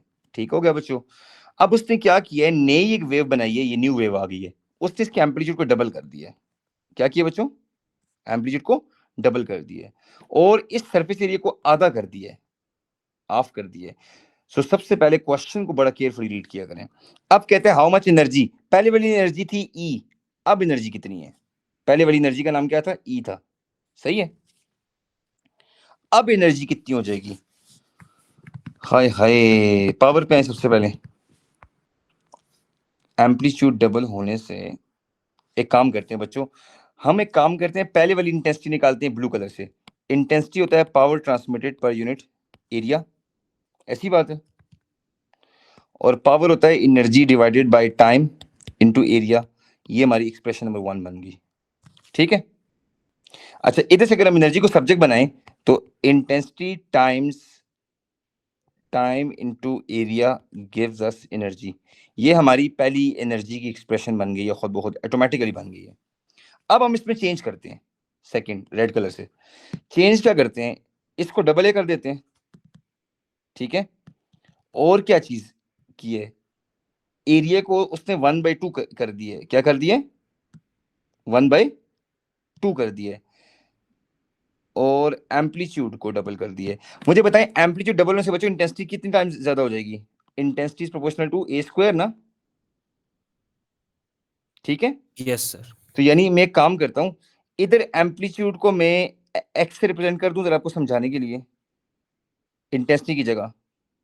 बल्कि चलें ठीक है, A² ही कर देते हैं। तो यानी पहले इंटेंसिटी आई थी। अब बताएं अगर एम्पलीट्यूड को डबल ए करते हैं बच्चों, तो डबल ए का स्क्वायर कितना होता है? 4 आई हो जाएगा। 4, इसका मतलब इस जगह 4 लग जाएगा, आई की जगह 4 पुट होगा। और यहाँ पे ये जो एरिया है, इस एरिया को उसने आधा कर दिया, हाफ कर दिया। तो चलें हम नया ऑप्शन करते हैं, 4i into time into area by 2 equals to E। तो अगर हम कटिंग करें तो ये बनता है 2 times I times T times A। तो इसका मतलब ये वाला आंसर पहले वाले ऑप्शन से अगर हम देखें 2 टाइम्स ज्यादा हो गया। लुक एट दिस, इसको कंपेयर करें आपस में बच्चों, कंपेयर करें। ITA पहला आंसर बनता था, अब मैंने एम्पलीट्यूड को डबल किया है तो I की जगह 4i आ गया है और A की जगह A/2 की है। और कटिंग के बाद जो नया इंटेंसिटी का आंसर आया है वो सारा एग्जैक्टली सेम है, सिर्फ 2 का फैक्टर आ गया। किसका आ गया? 2 का फैक्टर आ गया। So I think B is the correct option. Yes sir, B। बच्चों ठीक है। मशबाक बच्चे किसी को समझ नहीं आया पूछें प्लीज। Ji sir. देखो मैंने क्या किया ना, वो जो इक्वेशन नहीं थी इंटेंसिटी वाली, देखो महेश भाई ये इक्वेशन हो, मैं किस कलर से लिखूं, ग्रीन से लिखता हूँ, ये देखें महेश भाई, ये जो इक्वेशन थी ना इंटेंसिटी वाला, पहली बात तो इक्वेशन आई कैसे, देखो intensity power divided by area था, ठीक है महेश भाई, intensity into area equal to power की, और पावर की जगह एनर्जी बाय टाइम था ना, पावर की एनर्जी बाय टाइम था, टाइम को भी इधर ले गया मैं, तो ये एनर्जी बन गया। अब ये पहली एक्सप्रेशन महेश भाई जनरल एक्सप्रेशन है जो मैंने बेसिक फार्मूलाज को यूज करके बना दी है। अब महेश भाई इधर मैंने 4 लगाया है, उसकी वजह ये है कि इंटेंसिटी को जब हम एम्पलीट्यूड को डबल करेंगे तो इंटेंसिटी 4 के फैक्टर से इंक्रीज होगी, as per this formula, look at this. जी सर। तो इधर 4 लगा दिया आई की जगह, लेकिन इस एरिया को हाफ करना था, क्यों हाफ करना था, लुक एट दिस, ठीक है। तो जब मैंने हाफ किया तो मेरे पास ये एक्सप्रेशन बन गई, ये स्टार वाली जिसपे 3 स्टार लगा रहा हूँ, तो इसके साथ 2 का फैक्टर एक्स्ट्रा आ गया, that's why B is the correct option. Clear? Thank you sir. Okay, I know इस पे टाइम लगा थोड़ा सा, लेकिन अब एमसीक्यूज ऐसा था। माशाल्लाह माशाल्लाह। नेक्स्ट आ गया जी, हु विल रीड, मैं इस पे आप रीड करें। Okay. Steel ball is falling down. Is falling at constant speed in oil. Which graph shows the variation with time of the gravitational potential energy EP and the kinetic energy EK of the ball? Good बच्चों, एक steel ball है जो किसी भी oil में गिर गई है, ठीक है, एयर में नहीं है, ये बात याद रखना, आप एक्सेलरेशन 9.81 मत समझे, ऑयल में गिर गई है। काइनेटिक एनर्जी और पोटेंशियल का कौन सा ग्राफ, ठीक है, प्लीज सोच रहे हैं, जो कहेगा ना बी है या ए है मुझे रीजन देगा, बाकी क्यों नहीं है, ठीक है सर। सीडी तो हो नहीं सकता क्योंकि चलिए, अब हम काइनेटिक ए एनर्जी से तो स्टार्ट कांस्टेंट करते हैं, रहेगी ना। ए से स्टार्ट करते हैं सबसे पहले, बिस्मिल्लाह करके देखते हैं। अगर एक चीज गिर गई है नीचे स्फीयर के अंदर, ये मेरे पास स्फीयर के अंदर बॉल गिर गया, ठीक है, और किसी भी लिक्विड के अंदर, ये लिक्विड है, क्लियर बच्चों? अच्छा, अब मुझे बताएं कि अगर ये नीचे गिर जाए उसका काइनेटिक एनर्जी कांस्टेंट कब रहेगी? काइनेटिक तब कांस्टेंट रहेगी जब वेलोसिटी कांस्टेंट रहनी चाहिए, और वेलोसिटी तब कांस्टेंट रहेगी जब वेट और अपथ्रस्ट या ड्रैग फोर्स, अपथ्रस्ट या ड्रैग फोर्स ये दोनों मिलके अगर वेट की इक्वल हो जाएं तो दिस इज द पॉसिबिलिटी कि काइनेटिक कांस्टेंट हो सकती है। गुड। अच्छा, काइनेटिक इंक्रीज कभी भी नहीं हो सकती, ये तो बिल्कुल बकवास है, उसकी रीजन क्या है बताएं, काइनेटिक इंक्रीज क्यों नहीं हो सकती? स्पीड कांस्टेंट है। यस, लुक एट दिस, क्या बात है शेर, वेरी वेल डन। स्पीड देखो, आप एमसीक्यूज में अगर चाहते हो ना आपका स्कोर अच्छा है, आपने पहले 2 ऑप्शन को क्या मारनी है बाहर। ये देखें, स्पीड कांस्टेंट है, शेर ने बात पढ़ ली कि काइनेटिक में इंक्रीज हो ही नहीं सकता, तो ये 2 तो मैं क्रॉस मार देता हूं। पहले वैसे सनान ने भी कहा था सीओडी नहीं हो सकते, है ना। गुड। अच्छा, ए पे आते हैं। अब ए में 2 मसले, ए और बी में से देखते हैं कौन सा ऑप्शन सही हो सकता है। काइनेटिक कांस्टेंट दोनों में। अब पोटेंशियल एनर्जी किस रेट से इंक्रीज होगी? सबर, अगर स्पीड कांस्टेंट है, देखें आपके फॉर्मूला याद है बच्चों, speed square equals to 2gh।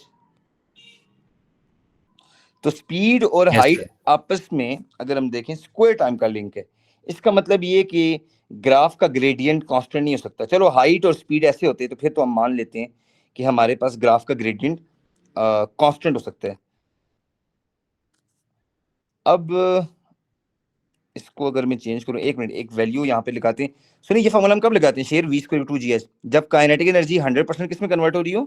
mgh, potential energy. और ये तो लग नहीं सकता, ये तो लग नहीं सकता। उसकी वजह ये कि ये तो एयर, जब एयर नेग्लिजिबल हो, फ्रिक्शन फोर्स ना हो, तब ये फॉर्मूला लगाते हैं। आई एम सो सॉरी, ये नहीं लग सकता, ये लग नहीं सकता यहाँ पे फॉर्मूला।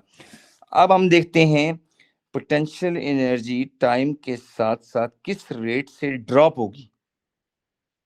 सर बात सुने, ए तो वैसे भी नहीं हो सकता ना, एक्सपोनेंशियल ड्रॉप तो उसमें आ ही नहीं सकता। एक मिनट, पोटेंशियल एनर्जी का एक्सपोनेंशियल ड्रॉप तब आएगा? यस, क्या बात है। पोटेंशियल एनर्जी का एक्सपोनेंशियल ड्रॉप इसलिए आ सकता है अगर काइनेटिक एनर्जी ड्रास्टिकली इंक्रीज हो। देखिए माइशबा, ये बात बड़ी इंपॉर्टेंट की है सनान ने। अगर इस बॉल की काइनेटिक एनर्जी एब्रप्टली इंक्रीज होती, इसका मतलब है वो काइनेटिक पोटेंशियल के ड्रॉप से आती। आई समझ? तो काइनेटिक एब्रप्टली इंक्रीज नहीं हो रही, ये कांस्टेंट है, काइनेटिक एनर्जी कांस्टेंट है। इसका मतलब पोटेंशियल एनर्जी के साथ फाइट कर रही है फ्रिक्शनल फोर्सेस बेसिकली, ठीक है। काइनेटिक तो है ही कांस्टेंट है, इसका मतलब ये है कि जो पोटेंशियल का ड्रॉप है वो फ्रिक्शनल फोर्सेस की वजह से हो रहा है, और फ्रिक्शनल फोर्सेस हमारे पास कांस्टेंट है। क्या है? कांस्टेंट है। अब मैं प्रूव करता हूं फ्रिक्शनल फोर्सेस की कांस्टेंट है। हमारे पास 2 किस्म की फ्रिक्शनल फोर्स है, एक ड्रैग फोर्स वेलोसिटी डिपेंडेंट है, वेलोसिटी चेंज ही नहीं हो रही तो वो भी चेंज नहीं हो सकती। और एक है अपथ्रस्ट किसी भी एक दफा ऑब्जेक्ट कंप्लीटली पानी के अंदर डूब गया, ऑयल के अंदर, उसका अपथ्रस्ट दुनिया की कोई ताकत चेंज नहीं कर सकती। एक दफा पूरा डूब गया तो इसका मतलब ये दोनों कांस्टेंट है, दैट्स व्हाई यूनिफॉर्म ड्रॉप आना चाहिए। ये आंसर है बी। ये तब होता, ये वाला तब होता जब आपके पास फ्रिक्शनल फोर्सेस में कोई इंक्रीज होता या स्पीड में कोई इंक्रीज होता, दैट्स व्हाई ये होता। ठीक है बच्चों, नेक्स्ट। बाकी यूट्यूब पे देखना है आपने, बाद में जब समझना आए फिर मुझे ग्रुप में स्क्रीनशॉट भेजें। पेपर में से कोई भी क्वेश्चन जो आपको फिर भी समझना है आप बाद में स्क्रीनशॉट भेजें, ठीक है। नेक्स्ट, शाबाश, मूव करें, हरिए बच्चों, be quick. I know discussion करते हो पेपर में टाइम लगता है थोड़ा सा, लेकिन तेज जाएं जरा। चलें सनान, आप रीड करें। When a force of 0.8 Newton is applied to a spring, the length of the spring is 90 millimeters. When a force of 1.3 Newton is applied to the same spring, its length is 115 millimeters. The spring obeys Hooke's laws. What is the spring constant of the spring? अच्छा, 25 millimetre बच्चों आ गया extension, ठीक है। पहले force लगाया है, एक minute, नहीं गलत है, गलत है, नो वे, एक्सटेंशन नहीं है ये। हाँ, एक चीज कर सकते हैं, इतने से इतनी जब इंक्रीज हुई है तब आप कह सकते हैं कि फोर्स कितनी है, चेक करें। 1.3 में से 0.8 माइनस करें, 0.5 न्यूटन के लिए हमारे पास जो आई है ना एक्सटेंशन, वो इतनी है। अब आप कर सकते हैं कि f/x सॉल्व करें, ठीक है। बिकॉज 0.8 से जब लोड को इंक्रीज किया 1.3 पे, तब जाके एक्सटेंशन इतनी हुई है, 90 से 115 हुई है। फिर आप चीज इसको सॉल्व करें, डी सॉल्व तो करें ना, बनता है डी बनता नहीं बनता। आंसर ही आ रहा है, डी आ रहा है, डी आ रहा है बस, ठीक है। आई एक्सटेंशन कन्वर्ट कर लिया ना, 0.025, तो डी ऑप्शन 20। क्लियर बच्चों, किसी को मसला तो नहीं है ज्यादा? आपने 1.30 क्यों यूज किया, 0.5 नहीं यूज करना? Sorry, 0.50, I am so sorry, और नीचे 0.025 है, ठीक है। यस, ओके जी, डी, गुड, ये थोड़ा इजी था। 22 MCQ नंबर 22, रीड करें share. An experiment is carried out using a metal wire to investigate how it responds to a varying tensile force. The cross-sectional area of the wire is constant, which graph has a gradient that is equal to the Young modulus of the wire metal. अच्छा, किस graph का gradient आपके पास किसकी equal होना चाहिए? Young modulus की formula क्या है यंग मॉडुलस का, बोले? FL/AX। Yes. अच्छा, तो किस ग्राफ का ग्रेडियंट यंग मॉडुलस की इक्वल है? वैसे बात सुने, ये तो स्ट्रेस स्ट्रेन का ग्रेडियंट यंग मॉडुलस होता है, इसमें सोचने वाली बात तो नहीं है। हाँ नहीं सर, कोई सोचने की बात नहीं। देखिए, स्ट्रेस स्ट्रेन का जो ग्रेडियंट होता है यंग मॉडुलस है। आप मुझे बताइए यंग मॉडुलस क्या होता है? स्ट्रेस डिवाइडेड बाय स्ट्रेन ना। तो इसको ओपन करें तब ये फार्मूला बनता है, force by area into x/l, तब ये फार्मूला बनता है। लेकिन असल में तो ग्रेडियंट ये चीज है ना, ठीक है। अच्छा बच्चों, एक बात मैं आपको ड्यूरिंग लेसन बताना भूल गया था, स्ट्रेस स्ट्रेन का ग्रेडियंट यंग मॉडुलस है, और स्ट्रेस स्ट्रेन का जो एरिया अंडर ग्राफ है, ये शायद आपको प्रभात पूरे में कोई ना बता सके। This is energy stored per unit volume है, आपको पता है? ये energy stored per unit volume होता है। जैसे मशबा अगर फॉर एग्जांपल फोर्स एक्स करती है ना, फोर्स और एक्स, इसका जो एरिया अंडर ग्राफ है वो तो एनर्जी स्टोर्ड है, जिसको इलास्टिक पोटेंशियल भी कहते हैं, स्ट्रेन एनर्जी भी कहते हैं। ये तो इलास्टिक पोटेंशियल एनर्जी है। लेकिन स्ट्रेस स्ट्रेन का जो एरिया अंडर ग्राफ है, that is energy stored per unit volume. क्या चीज? Energy stored per unit volume, ठीक है। एनीवे, इसको स्ट्रेन एनर्जी नहीं बोलते? नहीं, स्ट्रेन एनर्जी ये स्ट्रेन एनर्जी है। अच्छा, वो स्ट्रेन एनर्जी है। अच्छा, यस, ये strain energy per unit volume है। आई डोंट नो, मैं पढ़ाते हुए भूल क्यों गया था, लेकिन ये सी इसका, हाँ, ठीक है। नेक्स्ट, तला पढ़े, तेज करें, शाबाश, जल्दी। हाँ, अच्छा, okay. For a wire, Hooke's law is obeyed for a tension F and extension X. The Young modulus for the material of the wire is E, which expression represents the elastic potential energy stored in the wire. सबको पता है बच्चों, ये तो simple energy store का formula मांग रहे हैं। यस एवरीबॉडी, पता है आपको? 3 ही फार्मूला मैंने पढ़ाए थे आपको। सी, आई थिंक इसमें सोचने की जरूरत ही नहीं है, आगे जाते हैं। This is one of the easiest question, आगे जाएं। पोलराइजेशन, कोई जिसने नहीं पढ़ा, आज आप पढ़ें, चलिए। A plane polarized wave has amplitude A. The wave is incident normally on a polarizing filter. The transmission axis of the filter is angle theta to the plane of polarization of incident wave. What is the amplitude of the wave that emerges from the filter? बच्चे, ऐसे question में हमेशा आपने diagram बनानी है अच्छा, transmission axis is the theta. अच्छा, ये क्या मांग रहा है? अभी तो एम्पलीट्यूड मांग रहा है, इसने डेटा दिया ही नहीं है। सर सिंपल है ना, ए ही होगा। डी नहीं आइजा, एक मिनट इसमें देखते हैं सबर। हमारे पास फॉर्मूला होता है I equals to I naught cos square theta, ये होता है फॉर्मूला, यही होता है ना। अब उसने कहा व्हाट इज द एम्पलीट्यूड। अब इंटेंसिटी की जगह एम्पलीट्यूड स्क्वायर लगा सकते हैं। यस, इंटेंसिटी की जगह के इंटू ए स्क्वायर लगा सकते हैं सबर, इधर भी के इंटू ए स्क्वायर लगा सकते हैं। कॉस स्क्वायर थीटा, के को के से काट देते हैं, taking under root on both side, तो A is equal to A naught cos theta under root लेने के बाद। यस ए, बिकॉज उसने what is the amplitude of the wave that emerges.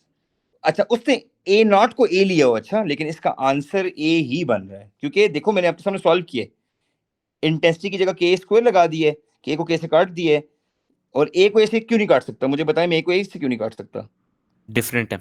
ये इनिशियल एम्पलीट्यूड है ये वाला, और वो ट्रांसमिटेड एम्पलीट्यूड है, दैट्स व्हाई इसको नहीं काट सकता। ठीक है, A is the correct option बच्चों, ये this is easy. 25, yes, read anybody, Aiza Shetla के अलावा, मशबा के अलावा, शेजल, बाकी लोग भी हैं, चलिए पढ़ें, शाबाश। सनाना पढ़ लो, चलो सनान पढ़ो। An electromagnetic wave is traveling through a vacuum. What could be the wavelength and period of the electromagnetic wave? अच्छा, इलेक्ट्रोमैग्नेटिक वेव है जी, इसका टाइम पीरियड बताएं और वो बताएं। अच्छा, हेलो जी, इलेक्ट्रोमैग्नेटिक वेव वैसे होती क्या है? चलें एक चीज देख लेते हैं। हमने देखना है बच्चों कोई ऐसा ऑप्शन हो जिसमें इलेक्ट्रोमैग्नेटिक वेव की वेवलेंथ 10⁻⁻12 और जाते हैं 10⁻2 या 3 तक जाती है मेरे ख्याल से, और ये 10⁻10 होती है, 2-3 का जंप है। अब इसमें से कौन सी वेव ऐसी जो इलेक्ट्रोमैग्नेटिक वेव है? हमें क्या करना है बच्चों, इसको ट्राई करना है। क्या करना है? ट्राई करना है। अच्छा, जब भी आपने ट्राई करना हो ना, इसमें एग्जामिनर मोस्टली आपका टाइम वेस्ट करता है, आप कोशिश करें रिवर्स से ट्राई करना स्टार्ट करें। ठीक है, तो हम डी से ऊपर जाते हैं, डी में आते हैं जी, वेवलेंथ है और टाइम पीरियड है। पहले फ्रीक्वेंसी निकालें यहां से, शाबाश। f इक्वल्स टू 1/4 इंटू 10⁻⁻9 करें, शाबाश फ्रीक्वेंसी, और फिर v equals to F lambda use करें। Be quick. और यहां से वेवलेंथ निकालेंगे, एक मिनट सुने। अगर हमें टाइम पीरियड और वेवलेंथ गिवन है, ओ my God, yes I got the key. पता है क्या, अगर इसमें से स्पीड का आंसर जिस ऑप्शन में 3 × 10⁸ आ गया, that will be the correct answer, because v is equal to F lambda. मुझे उसने f और लैम्डा दोनों को डेटा दिया हुआ है, स्पीड का आंसर हमने फाइंड करना है, जिस पार्ट में 3 × 10⁸ आ गया, that will be the correct option. D से ऊपर स्टार्ट करते हैं जी, अब तो बहुत इजी हो गया, कैसे मेरे दिमाग में एकदम idea v to F lambda करते हैं। चलिए बच्चों, डी को स्टार्ट करते हैं। डी में निकालें सबसे पहले फ्रीक्वेंसी, 1/4 इंटू 10⁻⁹, ये आ गया फ्रीक्वेंसी, तो v equal to F lambda कर लें। f का आंसर ये आ जाएगा आपके पास, और लैम्डा है 1.2 इंटू 10⁻³ इंटू 10⁻⁻6, तो 1.2 इंटू 10⁻³ इंटू फ्रीक्वेंसी का answer. Can anybody help me with this answer? ये वाला, इसको फिर से मल्टीप्लाई कर दें इसका। सर 300 आ रहा है। 300 आ रहा है, गलत। अच्छा, सी ट्राई करें, इसका मतलब गलत हो गया, सी ट्राई करते हैं। सी में सबसे पहले एफ निकालें, एफ निकालते हैं सी में। f is equal to 1/4 into 10⁻10 into nano second है, इंटू 10⁻9 आ गया। ये निकालें बच्चों, क्या आंसर होता है f का? पहले f का आंसर निकालें, शाबाश। बी क्विक, फिर v equal to F lambda लगाते हैं, ये f का आंसर इधर ले आएंगे और इसको लैम्डा से मल्टीप्लाई कर देंगे। एनीबॉडी मुझे f का आंसर बता दें प्लीज। सर ये जो आप लिखते हैं 4 × 10⁻⁻10, आप ये मल्टीप्लाई कर रहे हैं 10 × 10⁻⁹ के साथ, फिर ये -19 बन जाता है। हाँ, नैनो है ना, हाँ ना। हाँ अच्छा, ठीक है, जल्दी करें ना, f का आंसर बता दें, f का। सर आ रहे इसमें सी में आ रही है स्पीड 3 × 10⁸ आ रही है पक्का? f की वैल्यू आई है 2.5 × 10⁻18। अच्छा एक मिनट, 2.5 इंटू 10⁻18 आ गया, और वेवलेंथ को अगर हम देखें तो 1.2 इंटू 10⁻2 इंटू पीको का मतलब 10⁻12 है। अब बच्चों अगर इस पूरे का आंसर आपके पास 3 × 10⁸ आ गया, तो फिर तो हम सी पे जा सकते हैं, अदरवाइज बी ट्राई करना पड़ेगा। Please solve. सर सी है, सी है। बस सी हो गया, ठीक है। आगे आंसर इससे आते हैं, ठीक है बच्चों, समझ आया मैंने कैसे इलेक्ट्रोमैग्नेटिक वेव की स्पीड 3 × 10⁸ होती है, बस ये इसमें कॉन्सेप्ट था। क्लियर? जिन लोगों ने ओ लेवल्स मेरे से पढ़ा, आपको याद है मैंने कहा था all electromagnetic wave travel with the speed of light. Yes yes yes. Good. Next बच्चों शेयर रीड करें। मेरा तो सी से नहीं आ रहा। आएगा बच्चों, आएगा, लाजमी आएगा, आपने वो गलती की है, बाद में ट्राई करना। सनान, light of frequency, Light of frequency 6.7 into 10⁻14 hertz in a vacuum is incident normally on a diffraction grating that contains 4 into 10⁵ lines per meter. What is the angle between the adjacent second and third order? O my God, ये देखो जी क्या बात है, कैसा difficult question कर दिया। वो कहते हैं सेकंड और थर्ड ऑर्डर का एंगल बताओ। अगर महेश भाई n = 2 है और दूसरे वाला n = 3 है, इसका मतलब आपको 2 दफा फार्मूला लगाना पड़ेगा, आपको 2 दफा फार्मूला लगाना पड़ेगा। बच्चों आप एक काम करें ना, एक दफा n = 2 ले लें, एक दफा n = 3 ले लें और सॉल्व करें। फार्मूला क्या है? d sin theta is equal to n lambda. आपको लैम्डा भी नहीं पता सबसे पहली बात ये, तो आप v = f लैम्डा करके सबसे पहले लैम्डा निकालें। सबसे पहले आपको ये निकालना पड़ेगा लैम्डा। स्पीड 3 × 10⁸ लें, आप आराम से लैम्डा को फाइंड करें, फिर लैम्डा को यहाँ पे पुट करें, साइन थीटा को सब्जेक्ट बनाना है, d के लिए 1/n कर लें। कितनी लाइंस हैं? ओ माय गॉड, इस क्वेश्चन में बहुत ज्यादा वर्किंग है। 10⁵ पर मीटर है ना, यस, यहाँ से d आ जाएगा। अब बच्चों जहां मैं स्टार लगा रहा हूं, ये आपको चाहिए, ये दोनों वैल्यूज आपको रिक्वायर्ड हैं, फिर आप आराम से सॉल्व कर सकते हैं। n की वैल्यू 2 लें, फिर n की वैल्यू 3 लें। Everybody should solve, everybody should solve. Salman बात सुने ना जी, ये d की आपने 1 डिवाइडेड बाय 4 × 10⁵ क्यों किया? इसको बस डायरेक्ट 4 × 10⁵ नहीं लिखेंगे? एक minute, differentiating gradient that contain इतनी लाइंस पर मीटर है, नहीं ये नंबर ऑफ लाइंस गिवन है, ये d नहीं गिवन। d पता है क्या होता है तला? तला d कहते हैं, यहां से देखो ये d होते हैं शहजादे। आप जरा वैल्यू चेक करें, 4 × 10⁵ d हो सकता है, 4 लाख मीटर d हो सकता है। खुदा के बंदे नैनोमीटर में चाहिए हमें, आई समझ? अच्छा चलो ठीक है। हाँ जी ठीक है, इसलिए हम 1/n किए। बी क्विक सॉल्व करें, शाबाश।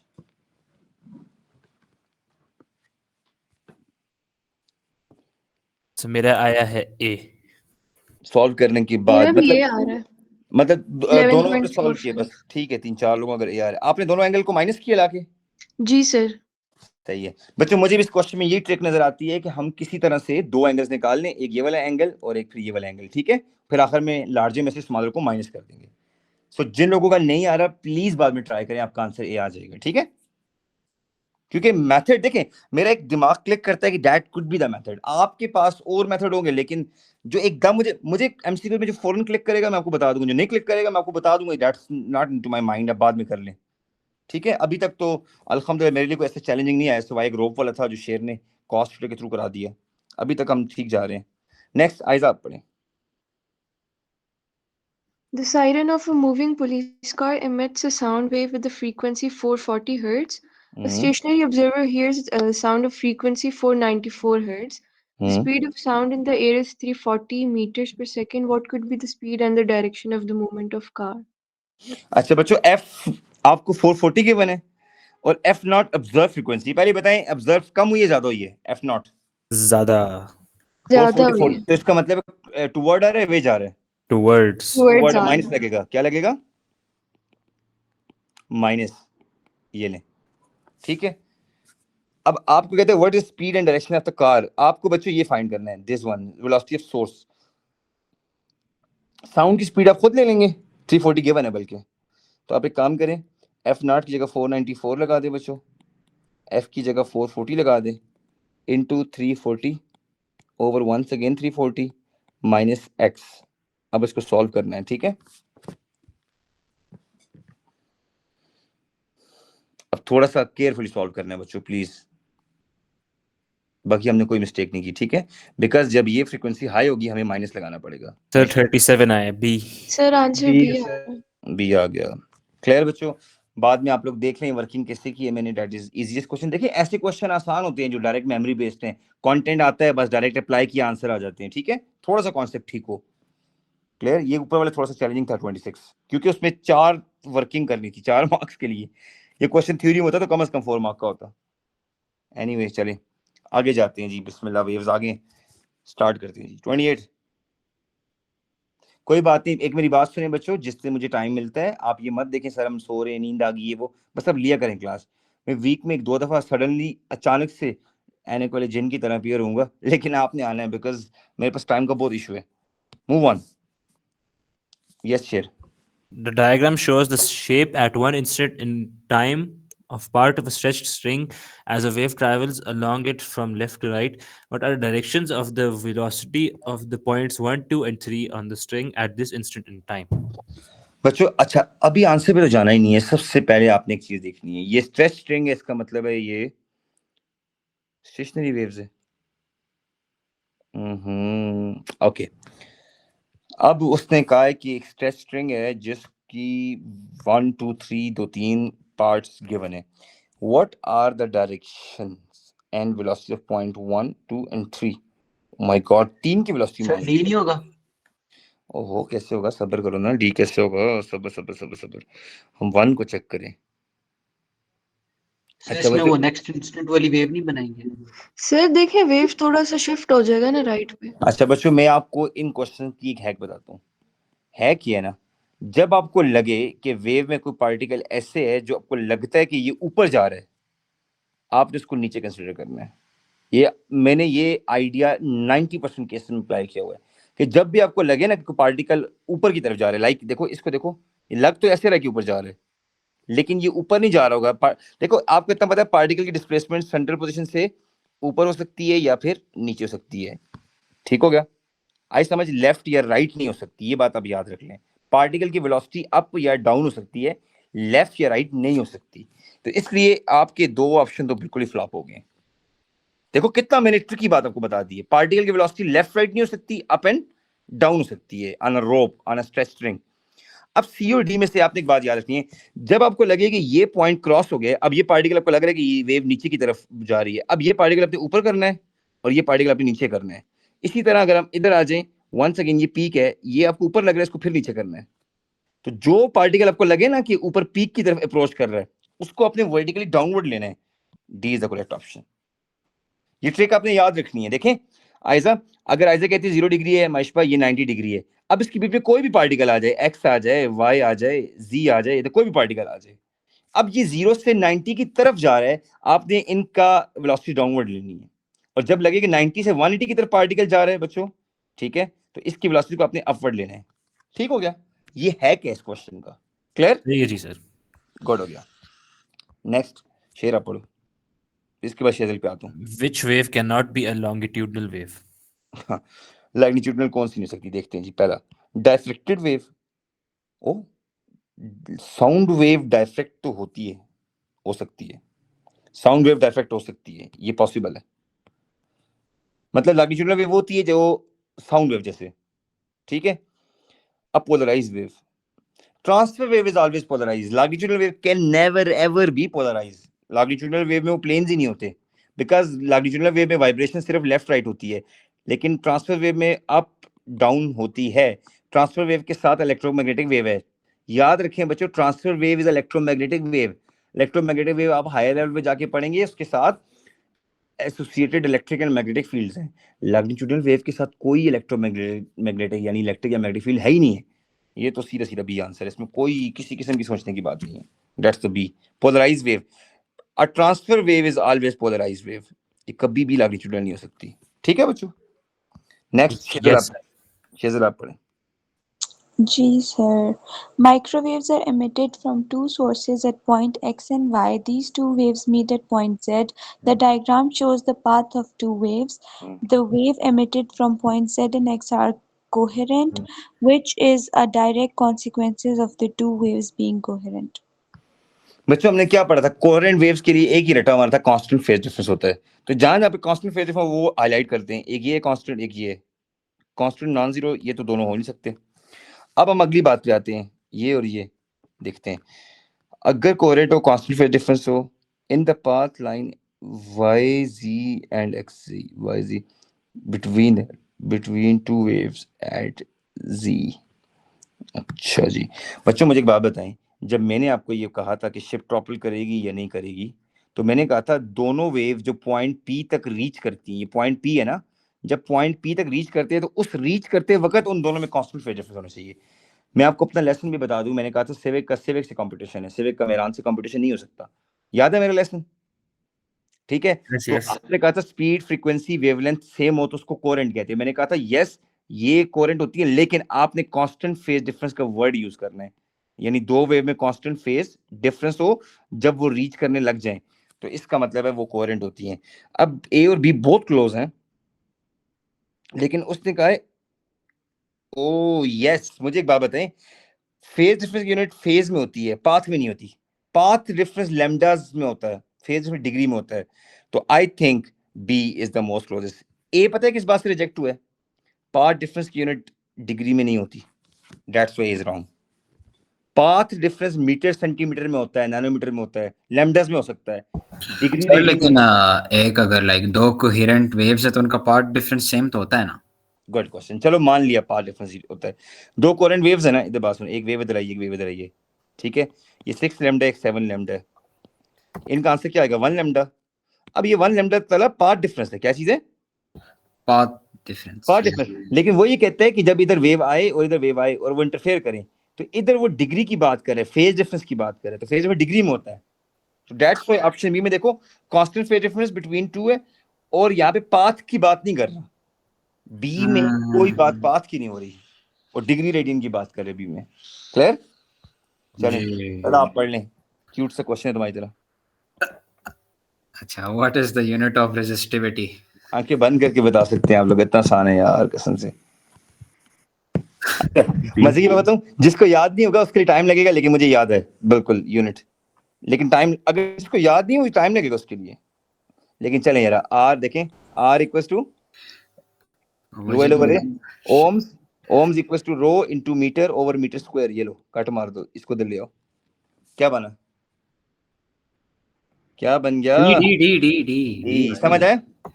Yes, sir. जी. शुक्र है आगे इजी आ रहे हैं, ये भी इजी है। अगला पढ़े शेर, मशहूर की बारी इसके बाद। Connected to a 250 volts main supply. What are possible values for the power of the kettle and the current in the kettle? Power का फॉर्मूला है आई स्क्वायर आर या फिर वी स्क्वायर बाई आर या आई वी, जिससे मर्जी करो, ठीक है। और आप सबसे पहले करंट निकालें जी। अच्छा जी 250 वोल्ट है, अच्छा 250 वोल्ट है, हम देखते हैं कहाँ पे पावर और करंट से 250 वोल्ट आता है, ये पावर और करंट की वैल्यूज है ना, तो power equals to V square by R use करते हैं जी, चेक करते हैं, पावर लेते हैं 500 इंटू 0। अच्छा बात शेयर वाली ठीक है, हम मैंने अपने मेथड पे तो रिवर्स से स्टार्ट करते हैं, ठीक है, उसके लिए कि टाइम वेस्ट ना हो ना, ठीक है। सम टाइम हर बच्चा टॉप से बॉटम स्टार्ट करता है, हमने बॉटम से टॉप जाना है बिकॉज ऑफ सलमान के स्टूडेंट है, ये ऐसे करना है, देखते हैं इसका आंसर कितना आता है। अंडर रूट लें, power equals to V square by R लगाया, तो 25,000 का अंडर रूट अगर हम लें, V square by R क्यों कर रहे हैं? VI नहीं करेंगे सीधे और आई भी कर लें। एक मिनट सबर, हमें वोल्टेज करंट और पावर के बनना ना, हाँ, और the power is इसमें equal to I. Sorry you are right यार, तो power is equals to I V कर लेते हैं, आई एम सो सॉरी, तो हमने वोल्टेज को प्रूव करना है, तो power over I equals to voltage, you are right शेयर, thank you very much. 2500 over 10 250, oh match कर गया, 250 वोल्ट मैच में मैच कर गया, देखें ए के साथ इसके साथ, ठीक है मैच कर गया ना, तो डी। मैशबा आगे आप पढ़ेंगी, मैशबा आप प्लीज, अच्छा क्वेश्चन लाए मैंने। Which circuit results in the output voltage V out increasing with increasing temperature? बच्चों कितने लोगों को मैंने कहा था thermistor is like a polar bear, अगर टेम्परेचर इंक्रीज हो तो रेजिस्टेंस ड्रॉप कर जाती है पोलर बियर की, किसकी? Polar bear की. Polar bear. रेजिस्टेंस ड्रॉप का मतलब ये है कि वो खाना पीना छोड़ देता है, वो बैटरी से वोल्टेज शेयर नहीं लेता, उसकी रेजिस्टेंस ड्रॉप हो जाती है, तो thermistor is always like a polar bear, ठीक है। अब कहते हैं किस क्वेश्चन में टेम्परेचर हाई करने से वोल्टेज आउटपुट इंक्रीज हो जाए, क्या हो जाए? इंक्रीज। चलें, इसमें तो फर्क नहीं पड़ेगा, दोनों के क्रॉस लगाओ, याद रख लें बच्चों, जिसमें थर्मिस्टर के साथ कोई कंपोनेंट लगाओ और दोनों के साथ वोल्टमीटर है, वो नहीं हो सकता, तो जो सीधे सीधे क्रॉस आंसर्स है ना वो एक ही है। आगे देखते हैं, ये वाला, अगर इसमें टेम्परेचर हाई हो तो रेजिस्टेंस ड्रॉप हो जाएगी, ये भी नहीं हो सकता। इस पे आते हैं, टेम्परेचर हाई हो तो इसकी आर ड्रॉप हो जाएगी, इसका वोल्टेज ड्रॉप हो जाएगा, इसका वोल्टेज इंक्रीज हो जाएगा। यस सर, ये भी सकता है गॉड, ये तो हो ही नहीं सकता।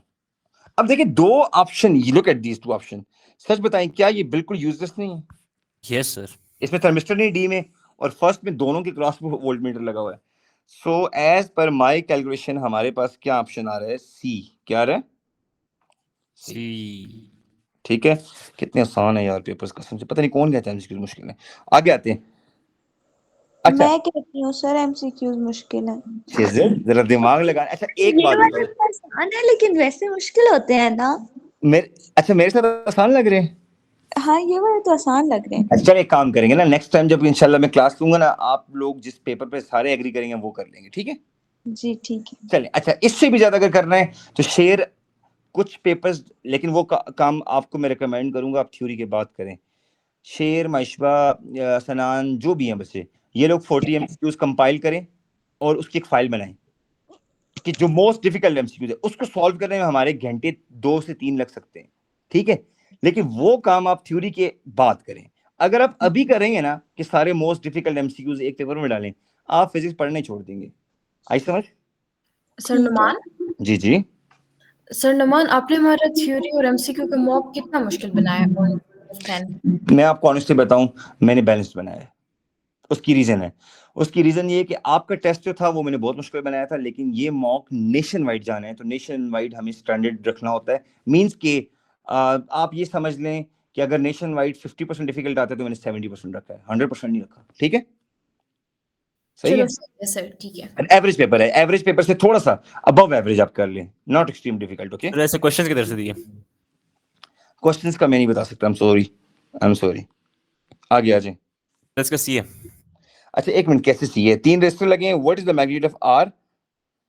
अगर कहते हैं एक्स और वाई पे टोटल आंसर 120 ओम्स आ जाए, बच्चों कुछ ऐसा करें कि इन तीनों का आंसर 120 बन जाए, तो लेकिन आर बताना है। देखते हैं ये तीनों सीरीज में है कि नहीं है महेशबा? अच्छा आप लोग को क्यों नहीं लगता कि ये पैरेलल में हो? भाई लुक एट दिस, करंट की वैल्यू सेम है। अगर हम पॉइंट ए से लेके पॉइंट बी तक आ जाए, पॉइंट ए से बी बार बार से है ना, रेड वाली लूप से, तो करंट सेम है, तो इनका आंसर आ जाएगा 3R। क्या आ गया? 3R। अब आपके पास R और 3R मशबा पैरेलल में आ गए, R एंड 3R ये आपस में पैरेलल में आ गए। अब इन दोनों का मल्टीपल और सम करते हैं, R into 3R over R plus 3R, this is equal to 120 जो कि गिवन है। अब हम देखते हैं आंसर क्या आता है, इसको सॉल्व करते हैं बच्चों। तो ये बनता है 3R square over 4R equals to 120, cancel मार देते हैं, तो R हो जाएगा 120 इंटू 4 डिवाइडेड बाई 3, 4 3 12। सो मेरे पास अगर हम सॉल्विंग करें 4 4 160 तो बनेगा 160 आ जाएगा सी। सी, तो मेरे पास आंसर बन जाएगा सी।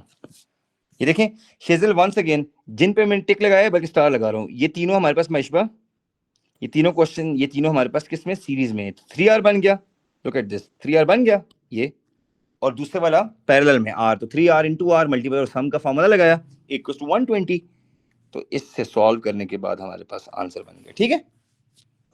Next, okay next. दानियाल को मैसेज करता रहा, दानियाल को बोलो Salman is coming with in 10 minutes, okay? 5 minute करता हूँ सर। मैसेज कर दो। अच्छा वो वेट कर रहा होगा बेचारा, मैच देख रहा होगा कोई। ओके नेक्स्ट सी, रीड करें शेर। A cell with internal resistance is connected to a variable resistor R as shown. The resistance of R is gradually decreased. How do the current I and the terminal potential difference across the cell change? बच्चों question में सबसे की concept ये दिया है कि R को gradually drop कर दिए, ठीक है, जिसकी वजह से करंट और पोटेंशियल डिफरेंस पे क्या फर्क पड़ेगा? इस करंट पे क्या इंपैक्ट पड़ेगा बच्चों? और टर्मिनल पोटेंशियल डिफरेंस कहती है जो वोल्टेज बैटरी के इधर आती है, इधर, इसको वी टर्मिनल कहते हैं। क्या कहते हैं?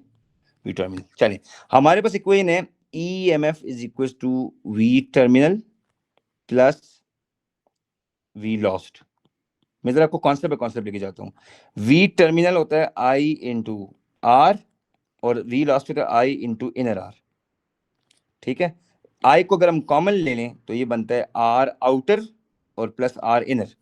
अब इस क्वेश्चन में उसने किसको इंक्रीज किया है? डिक्रीज किया है आर को। क्या किया है? आउटर आर को डिक्रीज। तो इसका मतलब EMF over R outer plus R inner equal to current होता है। जरा गौर से देखें बच्चों, इस चीज को उसने डिक्रीज कर दी, किसी एक को भी डिक्रीज करेगा तो करंट क्या हो जाएगा बच्चों? इंक्रीज। तो पहले तो दो ऑप्शन आपके पास आ गए, इन दोनों में से सी और डी हो गया। अब मुझे बताएं, जब करंट हमारे पास इंक्रीज हो गया है तो टर्मिनल पोटेंशियल डिफरेंस क्या होता है? टर्मिनल पोटेंशियल डिफरेंस होता है करंट इनटू आर आउटर। अब बताएं, करंट इंक्रीज हो गया है और आर आउटर डिक्रीज हो गया। ओ माय गॉड, ये क्या कर दिया? यहाँ पे फंस गए हम। सबर। अब हम वोल्टेज लॉस पे जाते हैं, इससे नहीं हो सकता, हम लास्ट वोल्टेज पे जाते हैं। लॉस्ट वोल्टेज इज बच्चों आई इंटू स्मॉल आर। ऊपर आपने करंट क्या कर दिया है? इंक्रीज कर दिया है, तो Yes. लॉस वोल्टेज भी इंक्रीज हो जाएगा। और जब बैटरी के अंदर लॉस वोल्टेज की वैल्यू इंक्रीज हो जाएगी तो terminal potential difference automatically decrease हो जाएगा, Yes. डिलीवर्ड वोल्टेज डिक्रीज हो जाएगा।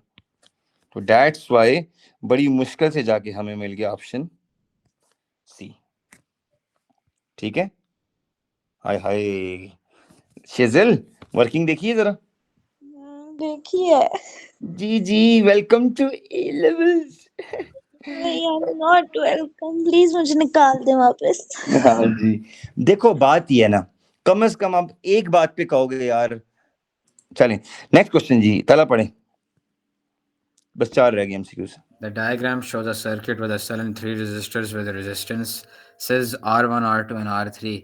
The cell has a negligible internal resistance. The total resistance of the circuit is RT. Which equation for RT is correct? अच्छा, एक बच्चों इन दोनों को टोटल कैसे करेंगे? इन दोनों ये तो नहीं, इजी एक है, ये तो बड़ा ये तो क्या easy होगा? R1 plus R2। अब Yes. मुझे बताएं, इनका टोटल ये आ गया ना, R1 प्लस R2 ये आ गया, ठीक है, और ये वाला R3 आ गया। अब करो, ये R3 आ गया। Yes, sir जी। तो अब क्या करेंगे? R1 इस तरह कर देते हैं, वो जो 1/R पैरेलल फॉर्मूला नहीं, 1/R parallel equals to 1/R3 नीचे वाला हो गया, और ऊपर वाले दोनों का टोटल था 1/R1 प्लस R2। ये तो बहुत इजी है ना, डी। ठीक है। Yes, sir जी। ओके नेक्स्ट, आप पढ़ें जी शेजल। Hydrogen and deuterium can be represented by the nuclide symbols, जो भी हैं symbols respectively. What is the difference between hydrogen and deuterium? अच्छा, ये दोनों सिंबल गिवन है बच्चों, ये हाइड्रोजन का, ये पहले वाला, और दूसरा ड्यूटेरियम का है। इन दोनों में डिफरेंस क्या है वैसे? Neutron number. न्यूट्रॉन नंबर भी डिफरेंट है, न्यूक्लियन नंबर भी डिफरेंट है। ठीक है, इसमें 0 न्यूट्रॉन है और इसमें 1 न्यूट्रॉन है। ठीक है बच्चों, देखते हैं अब हम पढ़ते हैं इसमें कौन कौन सी ठीक है।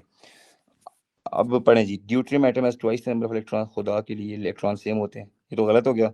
Deuterium has a charge, hydrogen nucleus has no charge. नहीं, दोनों चार्ज है, दोनों चार्ज है, एक एक प्रोटॉन दोनों में।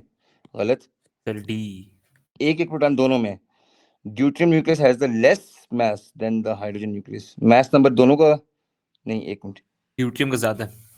हाँ, इसका मास ज्यादा है, वो कह रहे हैं इसका ज्यादा है, which is wrong. D is the correct option. अब तो बचा कोई नहीं है। Deuterium nucleus have half the charge per unit mass. Oh wait, ये ऑप्शन तो मैंने पढ़ा ही नहीं है। Deuterium nucleus have the half. Sir एक का 1/1 है, एक का 1/2 है। एक मिनट, एक का 2/1 है, तो आंसर आएगा 2, ये इस वाले का आ जाएगा, और एक का 1/1 करेंगे, आंसर 1। तो चार्ज पर यूनिट मास किसका हाफ हो गया? चार्ज पर यूनिट मास। सर दूसरे का 1/2 होगा। 1/2 है, रिवर्स करना है, charge per unit mass. You right share. एक तो यार मेरे पेन का क्या हो गया? हाँ, इसका 1/2 है, ठीक है, तो 0.5 हो गया। Yes, D is the correct option. Share आगे पढ़ें, फिर मैच पे आते हैं। A radioactive sample decays by emitting beta electrons particles. The energy released in the decay process is the same for each nucleus that decays, but the electron particles emitted have a continuous range of kinetic energies. Which statement explains why the beta negative particles are emitted with a continuous range of kinetic energy? ये मुझे भी याद है, तकी जब class में था तो उसने मुझसे सवाल पूछा था, sir why beta particle have range of kinetic energies. तो मैंने कहा था जब भी बीटा पार्टिकल आउट होता है तो साथ में sum of energies carried by neutrinos या एंटी न्यूट्रिनो, जो भी है। बीटा नेगेटिव में एंटी न्यूट्रिनो आता है और बीटा पॉजिटिव में न्यूट्रिनो आता है। ये आपको मेरी बात याद है? एक बात तो मैंने ये की थी, और मैंने कहा था कुछ ना कुछ एनर्जी न्यूक्लियस भी लेके चला जाता है, ठीक है। तो अब कुछ ना कुछ नया न्यूक्लियन भी लेके जा सकता है, या कुछ एनर्जी रिलीज भी हो सकती है गामा फोटॉन्स की फॉर्म में। अब हम देखते हैं कौन सी बात नहीं हो सकती। Sum of energy release given to the remaining nucleus of the nucleus. कुछ एनर्जी नहीं, बहुत ज्यादा एनर्जी उसके पास जाती है। Sum of energy release is taken to the emitted, ये बहुत सूटेबल ऑप्शन है। Sum of energy release is used to create ये कब बनता हो, ये नया बीटा तो बनता ही नहीं है। Energy used to create a beta particle. ओ भाई, बीटा पार्टिकल में क्वार्क फ्लिप होता है, अप से डाउन या डाउन से अप। शायद आप लोग भूल रहे हैं कि बीटा पार्टिकल की इक्वेशन बच्चों ये है कि न्यूट्रॉन प्रोटॉन में चेंज होता है, बीटा नेगेटिव बनता है और एंटी न्यूट्रिनो बनता है। सिर्फ क्वार्क फ्लिप होता है। क्या होता है? क्वार्क पता है। इसने कितनी बड़ी चुस मार दी सी में। Oh my god. Some of energy leads to create a new nucleon. ना एनर्जी, ये तो बिल्कुल गलत है। अब दो में ऑप्शन है सबर। Sum of energy release in given to the nucleus, nucleons of the nucleus. क्या मतलब? वो कहते हैं बीटा निकलने के बाद जो पीछे न्यूक्लियस था उसमें एनर्जी चली गई है। नहीं, ये नहीं है। वो रिमेनिंग न्यूक्लियन की बात कर रहे हैं, ये नहीं है।